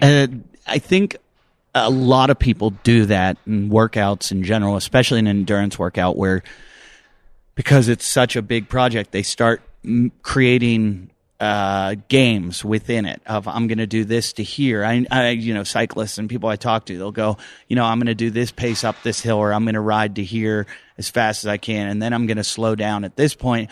And so you start doing mental math, and it's almost a way of taking your mind away from the pain, which then survives. And that goes back to this whole.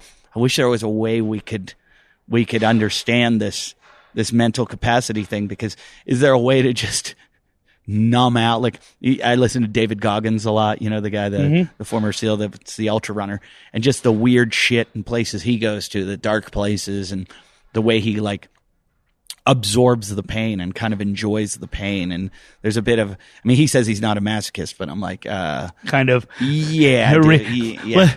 Yeah. His book just came out. I got to read his book because I'm kind of like, there's something in the brain, and I think we all have some people have a tolerance level and some people don't. And I think you're human if you have to do, like, I don't know if he's human the way he. That's insane. I've read some of his stuff too. Go to that place. It's crazy. But you can't read.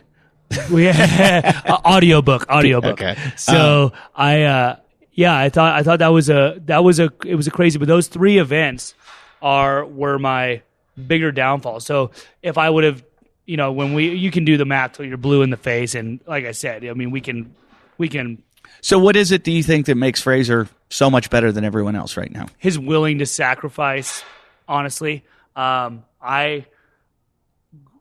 don't know, and I'm not going to say yes or no or maybe so or anything. But in order to beat Fraser, you need to become Fraser. Yeah. You need to give up everything else to train, and that has to be your sole priority.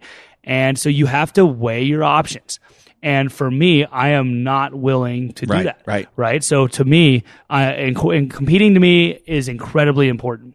But it's not for everything. Me, it's not everything. Helping others find this journey is my main mission in life. So I love my gyms. Like, I literally don't take a paycheck. So I've had my gym. We just had 4-year anniversary. I have 2 gyms. I don't take a paycheck. I live in a double wide trailer. I drive a truck with 377,000 miles on it, and I don't, and I just I love what I do. Like I truly love it, and That's I awesome. love coaching. I love the community.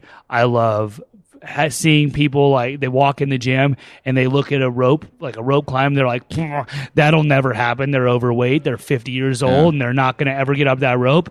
And a year later, they're doing rope climbs in a workout or whatever it is. I just that is what I love to do. So I am not willing to sacrifice those avenues. Yeah.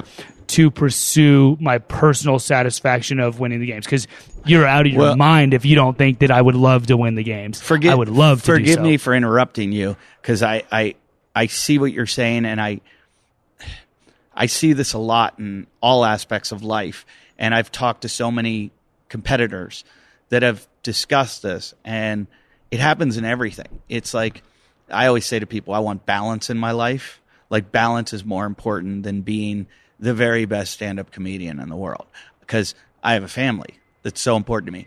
I would have to sacrifice, and I would have to neglect them to be the very best. I would not be able to do my hobbies. I like to surf. I like to CrossFit. I like to do all these. I would have to focus. You have to completely, like you said, be Matt Fraser. You have to train all day with nothing else in your life. Like I know he's got a wife and he's got probably hobbies, yeah.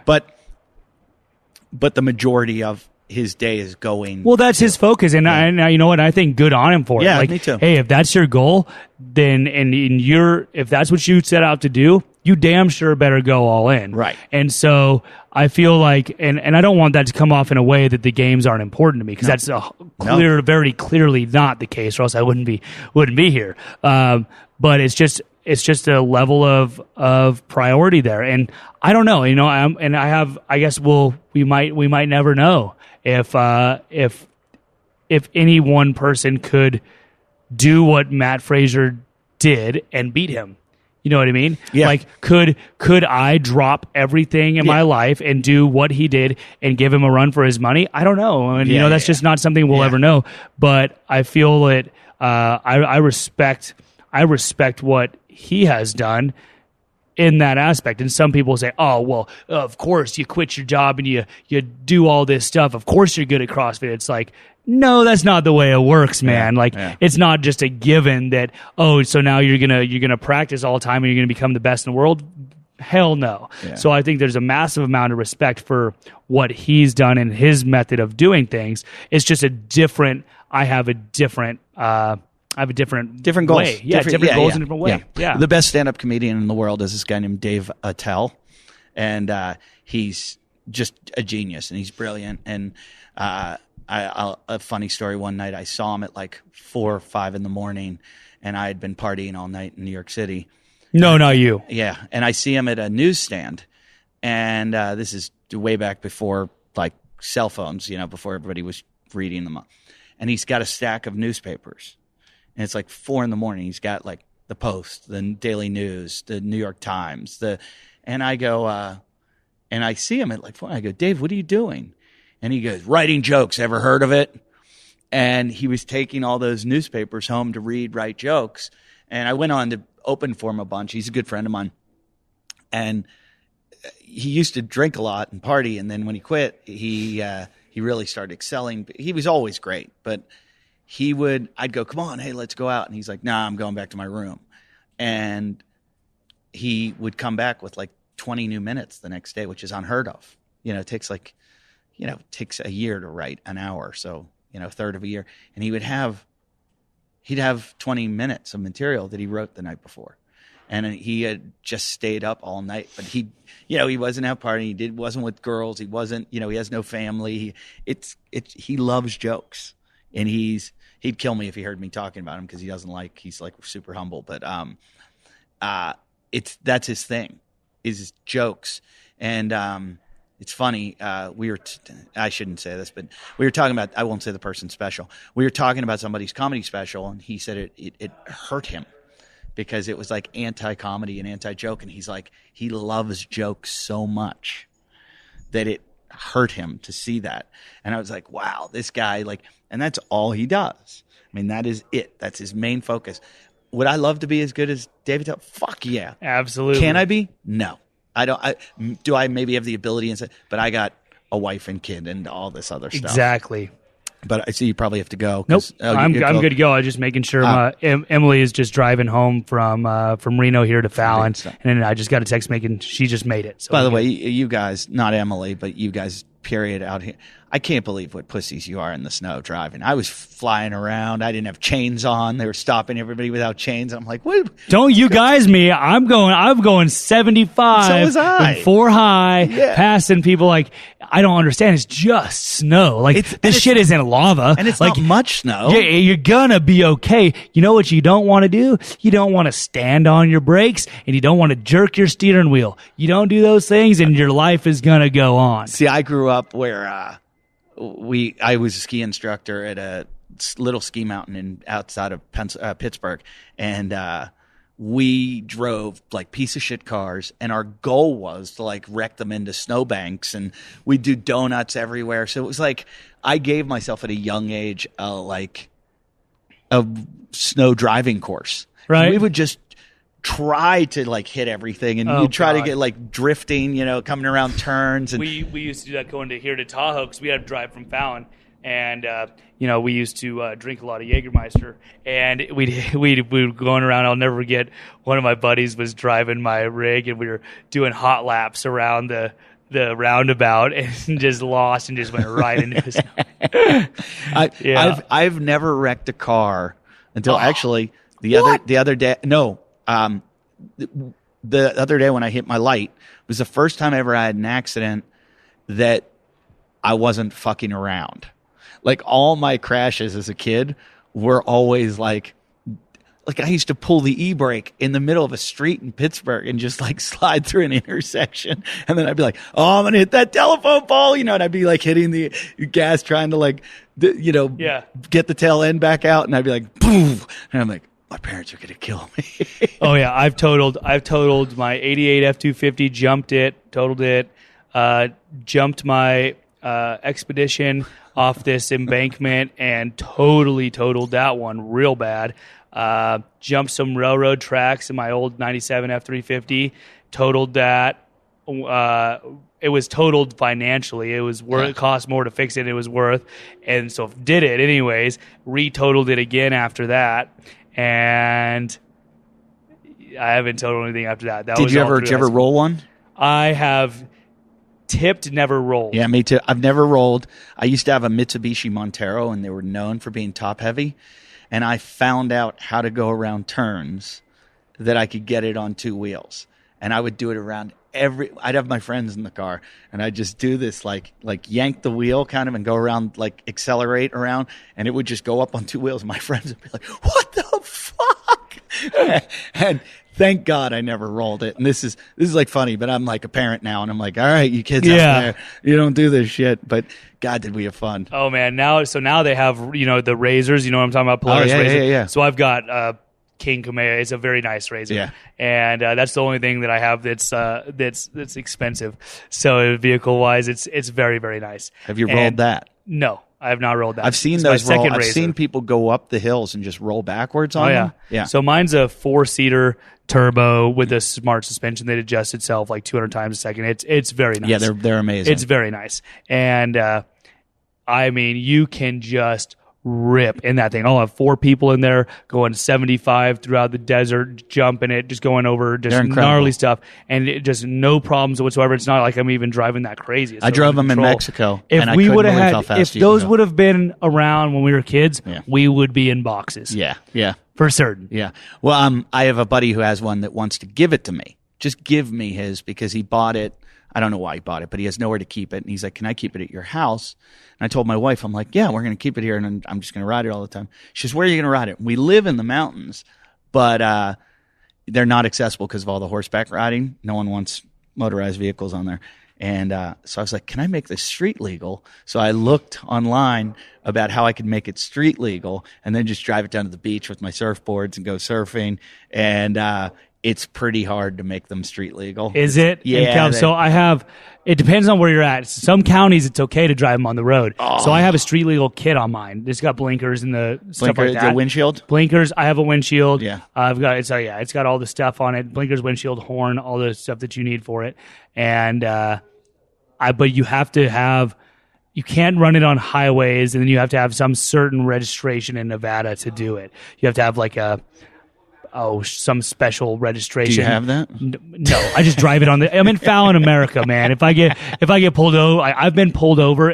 So I've driven it to the gym multiple times. I only live 3 miles away from the gym, right? And so, I got pulled over with my coach. Actually, I was doing over the speed limit on the on the side, on the shoulder, in the dirt of the highway, passing cars that were on the highway, creating a dust storm. Got pulled over by the highway patrol, and as he said, "What do you think you're doing?" And I said, "Honestly, I can't help it. I can't help it. Like, this is so much fun. It's just like, this thing is awesome." And I was like, I own that gym that's right there. I'm almost there. I promise I won't do this again. He's like, all right, stop causing dust, and just lets me go. So like, Fallon, America's okay. How fast will it go? They govern out. The one that I have right now governs out at like 82 or something like that is what I've seen it up to. I felt like it governs out, but it has more. Like, if it didn't have a governor, it's got more. So the one I've got has. Why don't you take the governor off? Has 168 horsepower, and it gets. And yeah, I don't think that I need to take. I'm sure I could take the governor off. We went on a tour in Mexico with them, where they, like, a whole bunch of people, like, they're like, all right, get in yours and just drive it. And I'm with my brother-in-law, and we just kept switching. He'd drive, I'd drive. He'd drive, I'd drive. Every time he'd drive, and he's, like, a lot younger than me and still fucking crazy. And every time he'd drive, we're in, they're taking us up over all these sand dunes. He would stop and just let the tour get way ahead of us. And then just rally. And then just gun it. We'd be like flying down a beach, and they'd be like, slow down. They were like, stop doing that. And he would he did it like 20 times. I don't understand how you could drive one of these things slow. But I thought I saw the speedometer go up to 90. And I was like, did he just take this to 90 miles an hour on the beach? Because, like, I could just see us, like, cartwheeling across the beach. Right. It was so scary. But I love them. I think they're incredible. So my buddy, I said, let's take it up to Pismo on the beach. Because Pismo Beach, you can ride on the beach. There's just endless four-wheeling. The whole sand dunes. That's awesome. Yeah. So that's Central Coast. And I was like, let's do that. So I've just got I've already got a bus in my driveway. I have a school bus that I converted to an audio studio. Really? My wife is not happy that's in the driveway. So, and then the garage is a gym. And then, if I bring a razor and put it there, she's going to fucking. I have in our double wide trailer, our living room behind the couch is now dubbed the razor room, and I put all my razor parts and all my day bags and all my coolers and all my shit in there, and it's the living room, but it is now dubbed the razor room. And I wish I could have come out to your ranch, and I should have. But you said you were coming this way. Is it desert out there? Oh yeah, Awesome. So I drive from my house into the desert. There's no trailer needed. Yeah, I'm like a mile and a half, 2 miles, something like that, away from being out in the desert. And then once you're in the desert out here in Nevada, you can go literally anywhere. Like, no shit, without hitting a road. If I had if I could get refueled and all that stuff, I could go anywhere in Nevada off road. That's like amazing. there's roads everywhere. It's insane how many roads. Like, they have the Vegas to Reno race. It's all off road. There's you can get anywhere off road in Nevada. It's freaking awesome. I love my place. My neighbor Jimbo that lives across the street from me. Jimbo, see, that's hillbilly there. He's so hillbilly, and he's all he does is just build trucks all day long. He built a fence around part of his yard, and I live in the mountains of Malibu, where it's a mixture of celebrities and rednecks. There's a lot of rednecks up there people don't realize. And Jimbo is a surfer and races trucks, and he races in the Baja, and he builds these trucks, and he buys them for like $500, and you'll see him every day. He's pulling up with like a new truck. And he builds them, sells them, and there's always, and he finds them, and they're either like these old Chevy pickup trucks, or he uses a lot of Jeeps, like, and you'll see it, and you'll bring it in, like, what do you do? He'll be like, I got it for $500, and then you'll see the welding happening, and you'll hear like noises all day, all night, through the night. through the night he's building, and I go over and check on all the stuff. But I mean, he just puts, he's steel reinforcing everything, building these giant suspensions. He probably sells them for $30,000 or something. And then when they're done, he's got at his house, he's got the thing that'll take an engine out of a car, like cherry picker, crane, and put it in, and he just puts new engines in from other. He'll buy 2 trucks, and then he just builds these things, and he cuts out the fenders, like the wheel wells, and then he races them, and he's always like, you don't need these like sported out, tricked out, like he just builds them rugged, strong, tough, and fast as fuck, and he's done. I forget how well he did in the Baja, but he races in some class and. He's just crazy. That's awesome, man. I would love to do some legitimate like desert racing or even UTV racing, like Razor racing or Baja would be ultimate. But I'm like broke and stuff, so that's out of the question. Yeah. You sound like every CrossFit owner. Right? They all have got something that everybody's like, oh, you must be killing it. Look at your gym and all your members and everything. And it's like no one realizes how much overhead you guys have. And and I think that there's a certain amount of to where turning it into a professional business is something that I'm doing. It just takes time. The biggest thing is I pay my coaches almost $30 an hour. That's good. So, most people don't pay coaches like that. So I have a lot of overhead for coaching. I feel like if you pay you've got to... You get what you pay for. Exactly. So I try to keep that to be a profession. Actually, I'm looking to hire another full-time coach right now. So if you're listening to this and you have experience coaching and you want to coach a power stroke full-time for like $30 an hour, you give me a message. What do you have? Power? They both called Power Stroke? CrossFit Power Stroke, CrossFit Power Stroke, which is in Fallon, and then CrossFit Power Stroke Fernley, which is obviously then in Fernley. And how many members do you have at each one? Fernley's brand new, so we opened in July. So we have roughly 50 few members in Fernley, and then in Fallon we have. I only count the just recurring monthly adults. So of that, like 117 in Fallon, but then we have a massive kids program. We have probably 35 or 40 kids at any given time. And then we have masters, and then I'm also doing conditioning and stuff. We have a big location in Fallon, and in one of the sides, I have like the wrestling kids come in and use one of our sides for their wrestling practice, and then I put them through conditioning once a week. And so we have a good amount of programs. I think one of the most underused things is CrossFit Kids. I think it needs to be done. It's really good for kids, and just watching how kids take to it, enjoy it, and how much they not succeed, but the fundamentals that they learn. They learn that, but I think the thing that it always surprises me the most is how much it changes them.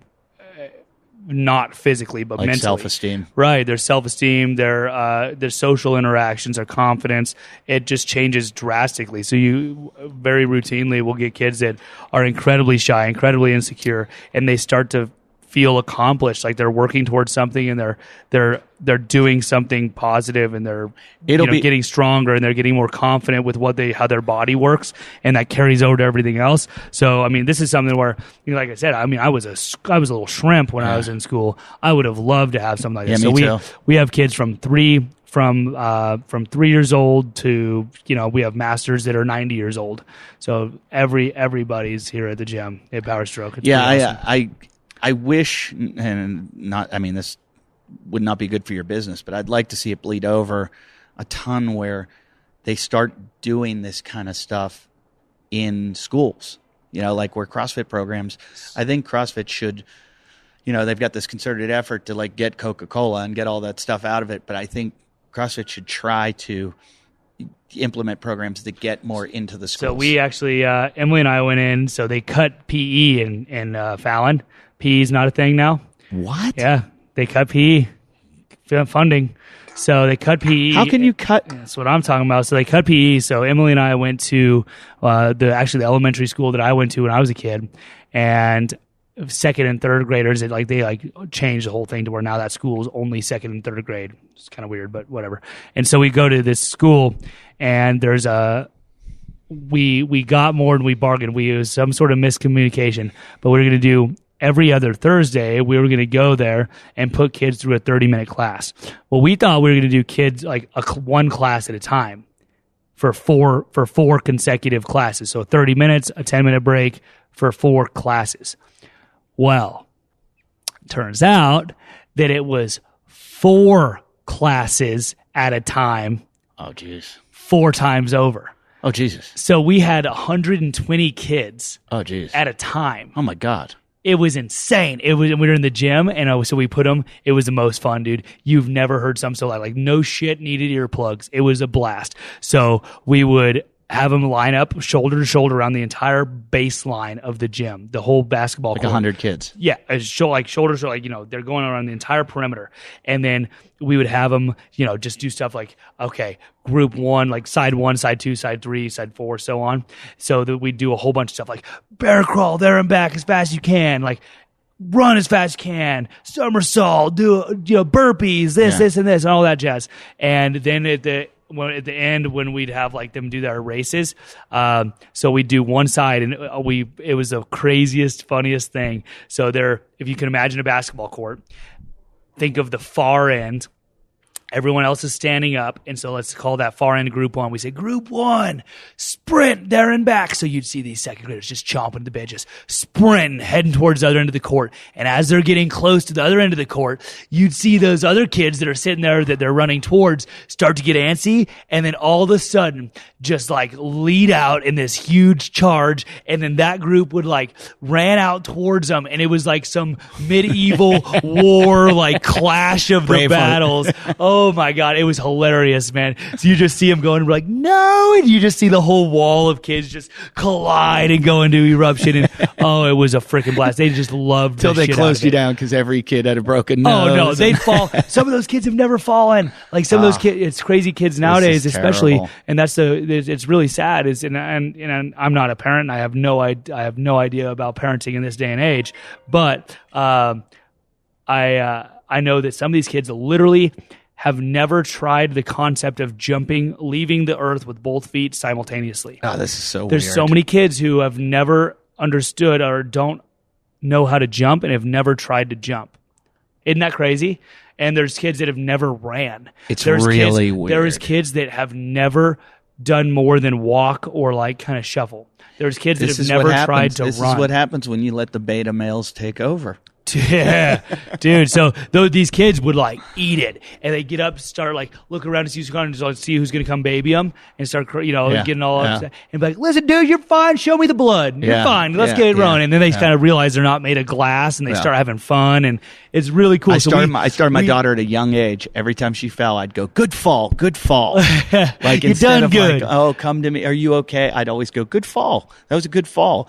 And and she just got looked at. Did you see that one? Yeah, it was good. Yeah, it was really good. Yeah, you felt good. That was yeah. So I think that was cool. So we actually started doing that with the school. That was a couple of years ago, and that's kind of a lot of those kids then started coming to our kids program. And I have a teens program that one of the school sponsors, and we have a lot of the teens that come in, and it counts as their PE credit to come into our gym. It's a really cool system. So yeah, we're in the works, and the gym's doing better than I give it credit for. I just don't take away from it. Right. But so like when Fallon is doing relatively well, and I just know my goal is to do more to replicate that. Do you wear the cowboy hat when you do all this? Occasionally. Do you? Occasionally, yeah. Every now and then, so I'll wear a hat on occasions. Like it's not my. How many events did you wear it for during the games? This year, none. They wouldn't let me wear it at all. Oh, they wouldn't? In 2016, they let me wear it if it was used as a shade mechanism. That's hysterical. So if it was outside and the sun was up, I could wear my hat, but I couldn't wear it as Why 2018 did they say no? Because then everyone loved it at the 16 games, and it was like, I think it's just a can of worms.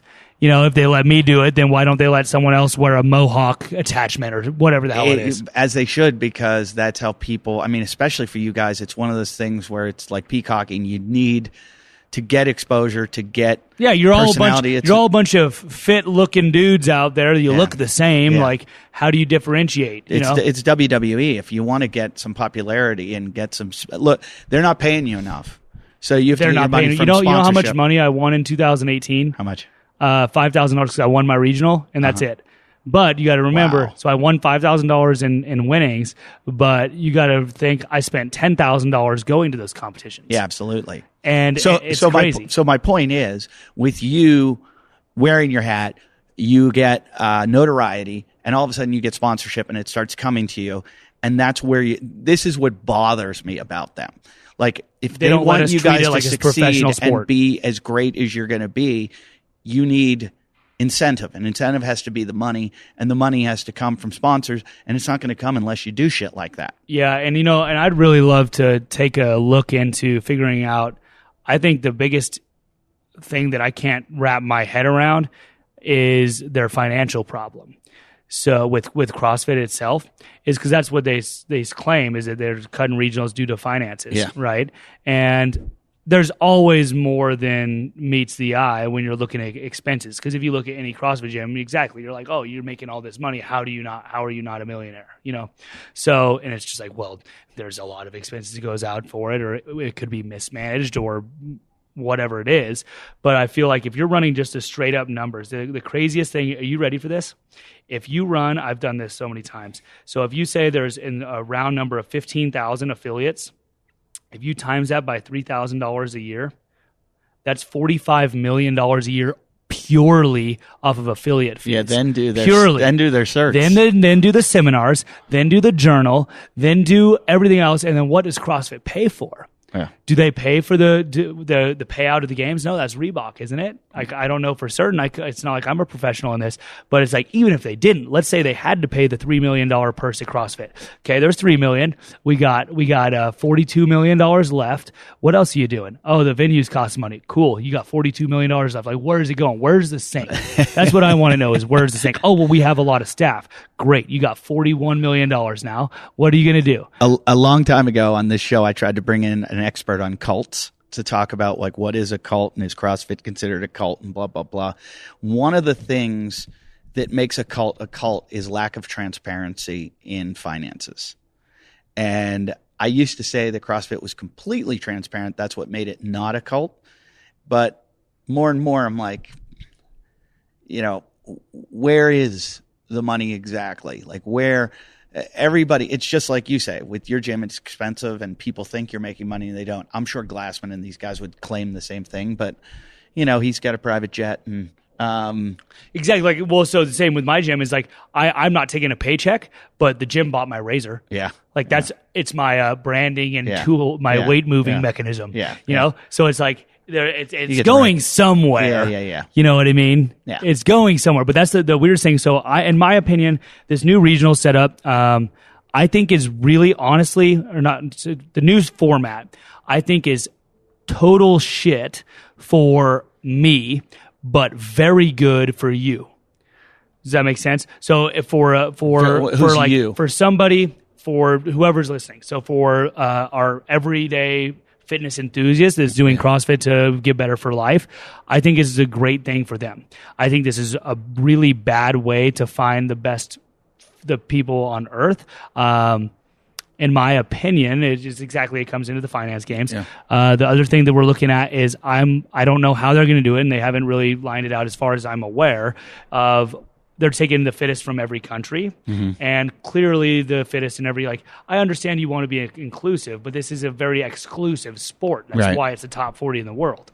So I get that you want to have all the countries present, but saying, okay, if you're the fittest in whatever it is, Zimbabwe or somewhere that, the fittest person in that country, and maybe that person's freaking amazing. I'm not saying that specifically, but let's say one of these smaller countries that doesn't have the same opportunities that we have.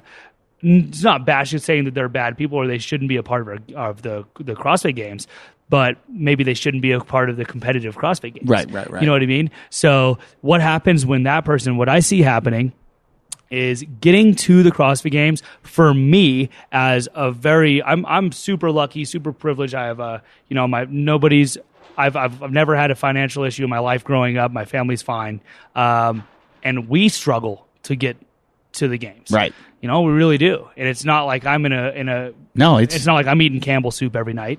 And it's tough for me to do that. So what I see happening, the biggest downfall that I see, is they invite 200 men to the games now, and 170 of those people are just the fittest in their country.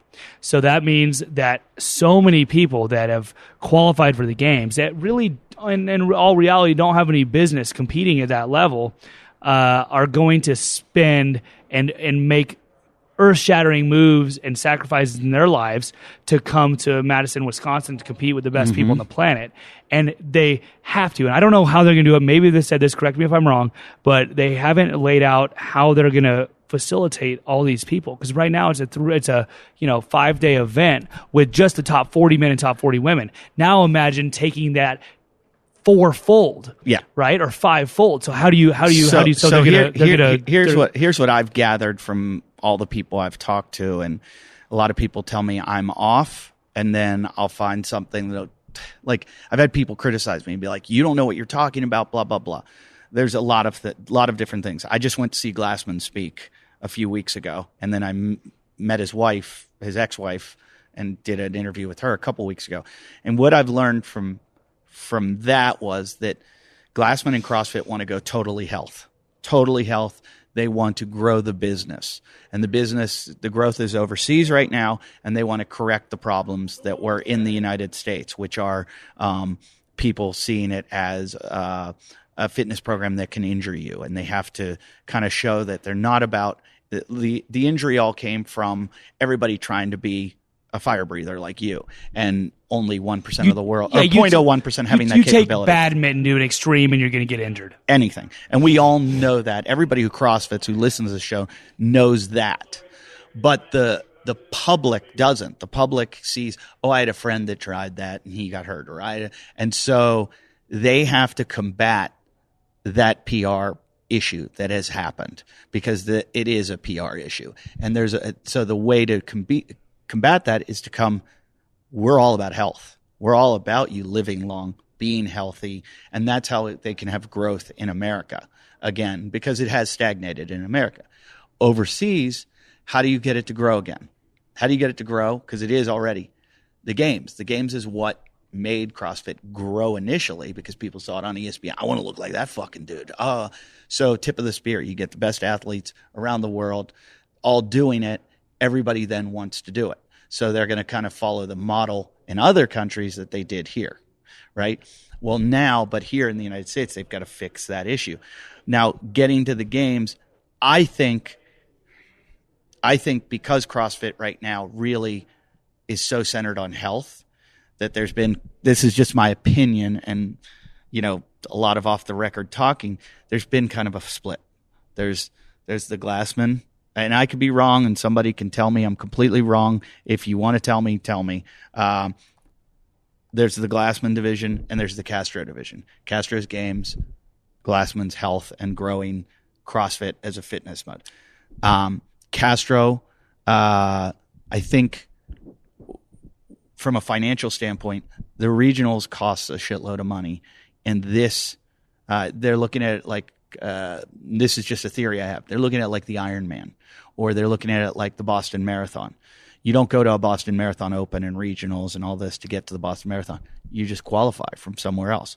Let somebody else, private enterprise, spend all the money, do all this, have people, there's hype. Look how much running. There's running races in every single city around the world. And then they all go to these big races. Why not let these things flourish? Let them spend all the money. Let them do all the promotion. Let's find great athletes there and then funnel them to the games. Let them eventually come to the games, not a penny out of our pocket, because regionals wasn't making them any money. So my question, and this is where I hold up. This is where I kind of don't understand, is how, number one, I understand that regionals isn't going to be a money maker, but I don't understand how it's a money pit with Rogue. And I don't know what Rogue's involvement is, if they donate it or they give them a discount on equipment or whatever the case is, the shipping, who knows? And I assume Rogue's charging them. I think Rogue's charging them as well, but I somehow they also charge every athlete, right? So I have to pay to go to regionals. Right.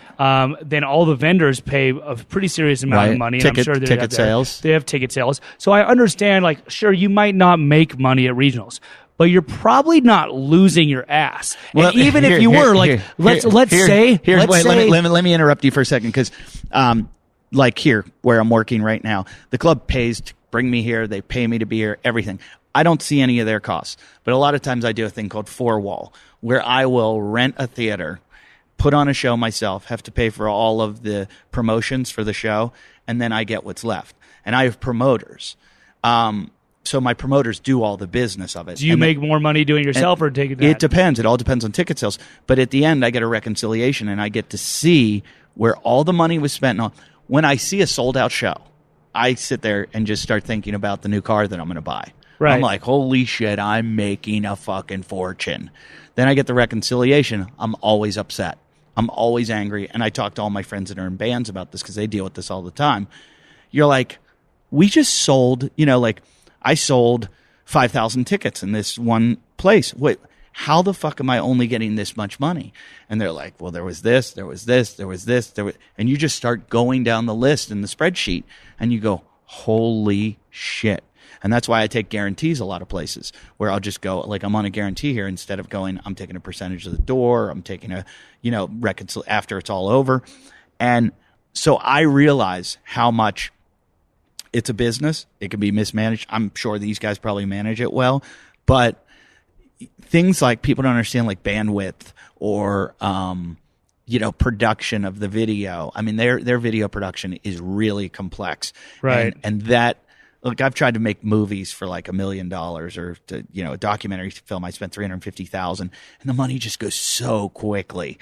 Editors cost so much money, and editing this, and guys working TriCasters, and I assume when they say they were losing money in regionals, they were losing money, or they said the games loses money. Again, there's no real transparency. We're not all getting to look down their books and go, oh, right. Well, they should have cut this or they should have cut that. But what if they lost $1 million per You're regional? saying big deal with all the money. That's what I'm bringing. saying. Like, what is your cost of business though? That's like I put on a competition for the kids in Fallon a couple months ago, 2 months ago. 1 month ago, whatever. Anyways, put on a teens competition. It was completely free to sign up, and I paid every division to every kid that won their division. I had a lot of different divisions. $200 to win it. So it cost me a couple $1,000s Sure. to put on this competition. But let's say this. Let's say you had a partner, okay? Right.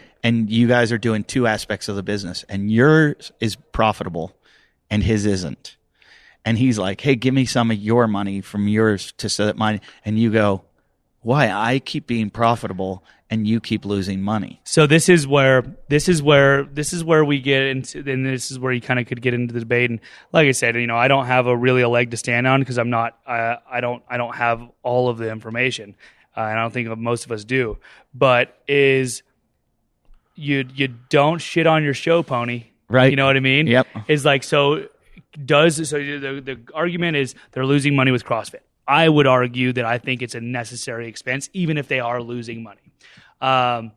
Their goal is they want to turn all about health. You can do both.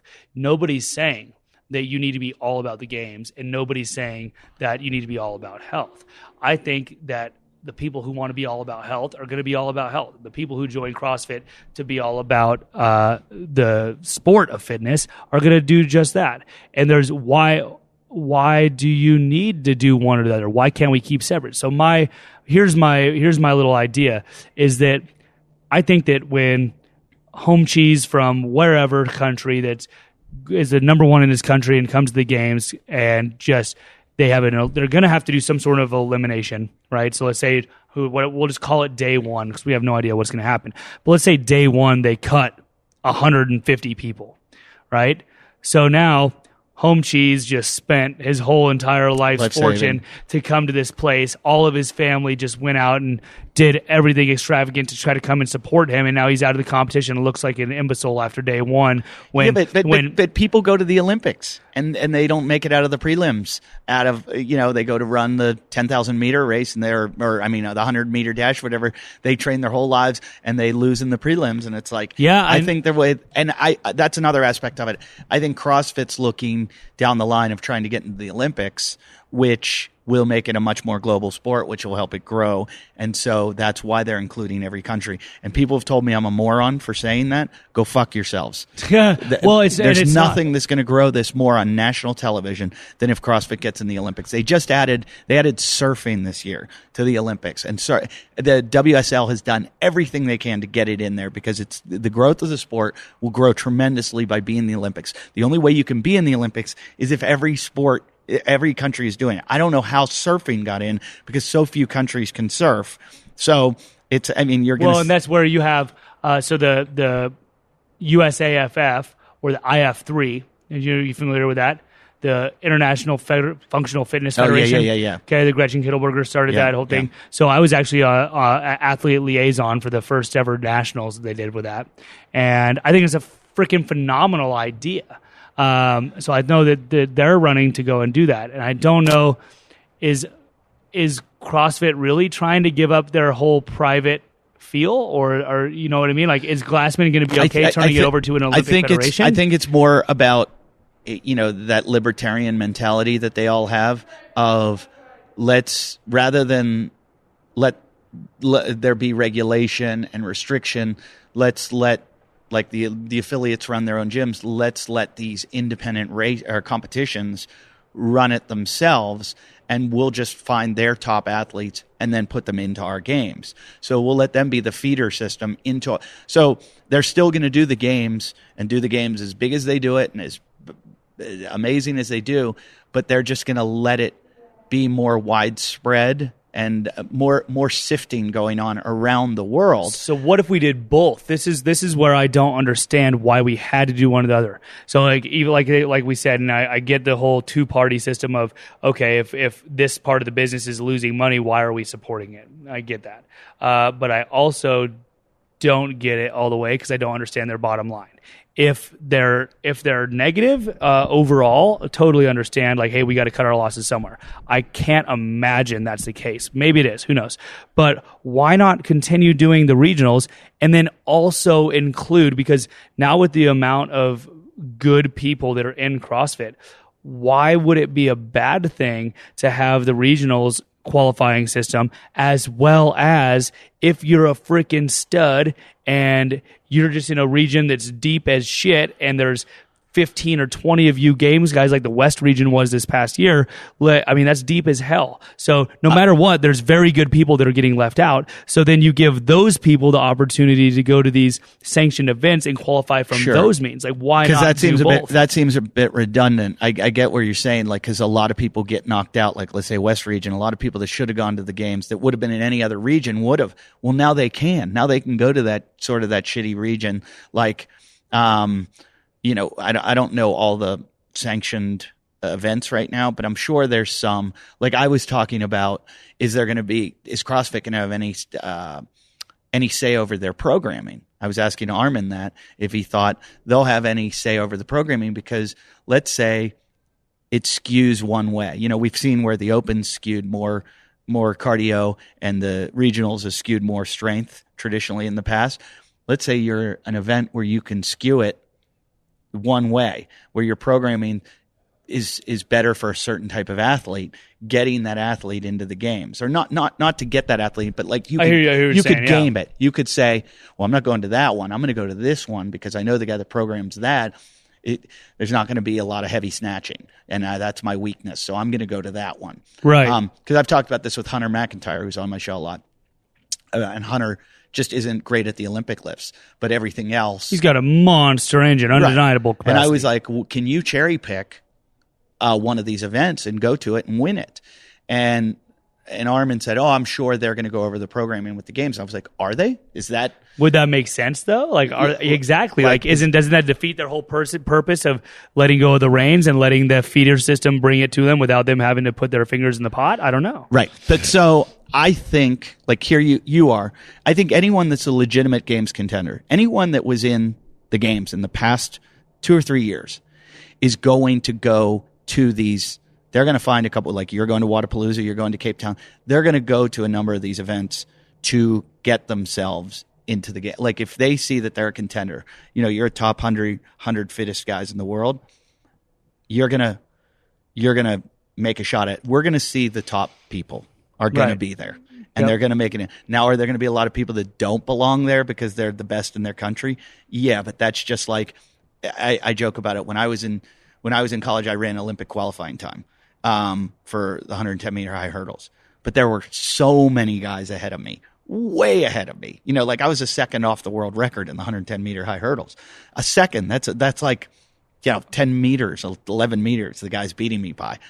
But if I went to Moldova and tried out for the Olympics, I might have been able to make it out of their country if I was Moldovan. So we're going to see a lot of those freaks like Eddie the Eagle, the British, guy that did the ski jump, or the Jamaican bobsled team. Yeah, that's going to happen because these countries are going to put out their top CrossFitter when they might only have 6 in their country. Myanmar, how many people are CrossFitting in Myanmar? Okay, yeah, they get there. And then they're gone. If they want to spend the money and go to just get disqualified out in fucking one event, see ya. It was fun watching you. But eventually the cream's going to rise to the top. What it's done, it's financially made it more difficult for you guys. That's my biggest burden is because it does. Because so the bottom line is let sense. You wear the cowboy hat so you can make more now money. You need to have a way to compensate us. Yes. Because we're not worth shit to sponsors when we compete. We're only worth something to sponsors on social media. Yep. Right? And appearances. Yep. But the only competition that matters is the only one we can't wear our garb at. Yep. So that's where. But that might change. I hope so. These events like Cape Town and Wadapalooza. Now there's more exposure. So this is where when I said I think it's better for. So I'm sorry to kind of get you here, but when I said I think this is better for the average CrossFit person is because now there's 16 events that are very high profile events that are going to be meaningful and big events that big names are going to, so that other people that are just everyday Joes can potentially go qualify or spectate whatever, but go be a part of an event that some of the big dogs are at. And that's going to be really cool. And hey, I couldn't make it to Madison, Wisconsin, but I live in wherever you want to tell. I live in Iraq. I really want to be able to go see somebody do this, and I can't make it all the way there. Well, here's one that's like 90,000 times closer. I might be able to make that work. Right. So I think that's really cool for the community. It's also really cool for small brands, especially like for me with Muscle Stash, with my soft tissue tool company.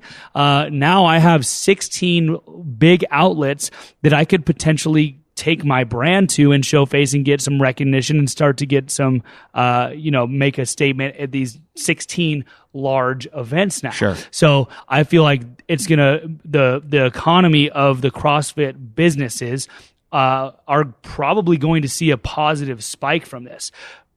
But I still don't necessarily think that we are in the best possible route to find the fittest athletes on earth.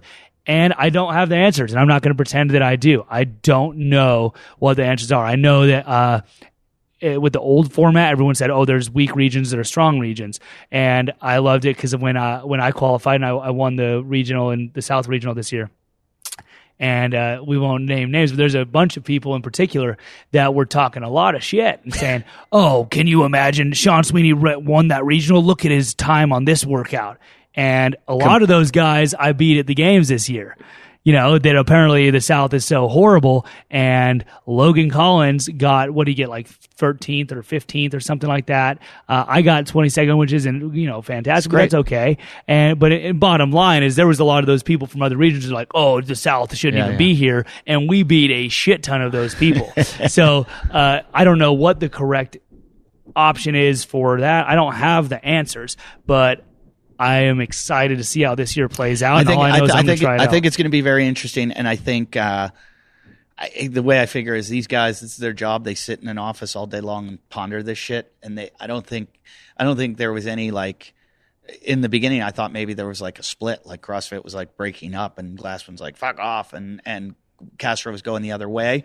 But I don't think that's what happened. I think this was a well thought out move, and it's a direction they're going in, and they think it's going to be more profitable, and they've been successful in the past. So I think they're going to be successful. The only thing I think is from a viewing point of view is, it used to be that like, I like the old system of like, you went on the internet, you watched it, you could watch every event, you could go back and click where you wanted to watch. And I found over the years it's getting from getting easier to watch to more difficult to watch. And because of that, I think this is going to be really hard. I think watching like, well, who won in Wadapalooza? I wasn't able to see that. What time zone is that? Yeah, what time? It goes on and then, at midnight. Okay, where you had open regionals games and you followed it all along the way. Now it's going to be like, it's just going to be the games. You're only going to watch the games. I mean, you might watch, open, check the leaderboard, but the games is where everything will be. These other events will be like, they're not going to be watched by everyone. They're going to be watched by people who know people in it, or people that just diehard love CrossFit and figure it out, watch every event. But for the most part, the viewership, it might just have a confluence of it to the games, where that might be what they're looking at too, to make it bigger on television, and people go, all right, this is where it's all at. This is the Super Bowl, and we're all going to be watching that. But I wish they'd just make it easier. Holy shit, we've been on a long time. Yes, we have. Thank you so much. I could talk to you for fucking ever about this shit. I wish I could talk more rodeo stuff. I'd love to come out to the ranch and see you do some of this shit. I can't thank you enough. So your company again is Muscle Snatch. Power Stroke and Muscle Stash. Yeah. What's a Power Stroke is your gym. If you're ever in Fallon or Fernley, America. Fernley. You got to check this out. And check out Sean's gym. Meet Sean. Maybe he'll have. Do you coach with the cowboy hat on sometimes? Every now and then, yeah. If the mood strikes, I'll wear that thing. I wear it in any sort of like public appearance, or I'll wear it in anything, because that's my brand. That's who I am. So I wear that thing everywhere if I'm out in public, for sure. That's great. And your Instagram is CrossFit Cowboy 45. CrossFit Cowboy 45. Well, congratulations on all your success. Thanks for giving us the time, and I'm sure the Wadcast people will hit you up. And thanks for listening, guys. Always rate, review, comment. Rate, review, comment on iTunes. Check us out on YouTube. We did not film this episode because I couldn't find an extension cord. So again, talking about the audio-visual issues that I'm having all the time. It's hard on the road. I'm going to hire an assistant to travel with me, though. So when I get these shows up, they can handle all this shit. It's just too much for me to do. So this is just a recorded one. And thanks to all our sponsors, Myopex and the Leopard Claw. Thank you to Exoprotein, and also to Simple Contacts. And you guys, anything exciting coming up? I'm on tour. Like I said, this goes up today or tomorrow, so I'm at the Laugh Factory in Reno. If you want to come out and see me, you're welcome to come. Bring your girlfriend, bring your family, whatever. Free tickets. If you message me, a lot of times I hook people up. Sorry I didn't hook you up in New York City last week. A bunch of people hit me up. That was a TV show, and I couldn't get anyone into that, so I apologize. And I'm on, I think, tonight. It's tonight, you Wednesday? Should know that, Eddie. Yeah, you should know that. It's called Comedy This Week. Comedy Cellar This Week on Comedy Central. So check me out if this goes up today. It's Wednesday night. But next week I'm in South Lake Tahoe at the Improv at Harrah's. And the week after that I'm in Cornelius. I've had a bunch of people hit me up. I'm going to hit all your gyms when I get to Charlotte. So I'll be there. Charlotte, North Carolina. That's the 17th or 18th. Check it out at eddyift.com. And then the following week, after Christmas, I'm in Minneapolis at the House of Comedy, and that'll be freezing, so I might not leave the hotel to go to the gym at all because it's going to be like 80 below zero. I'll probably still go. But, so check me out. That's New Year's Eve and right after Christmas in House of Comedy. And then I go to Phoenix. I'm going to interview James Fitzgerald. All right. Yeah. Nice. So we've got a lot of great shows. Dr. Drew's coming up. We're going to talk about body dysmorphia and exercise addiction. We've got James Fitzgerald and a couple other interesting people. So thanks for listening. And I guess that's it. I'm tired. Talked a lot. Got to go voice rest now. Thanks, Sean. Hey, thank you very much, guys.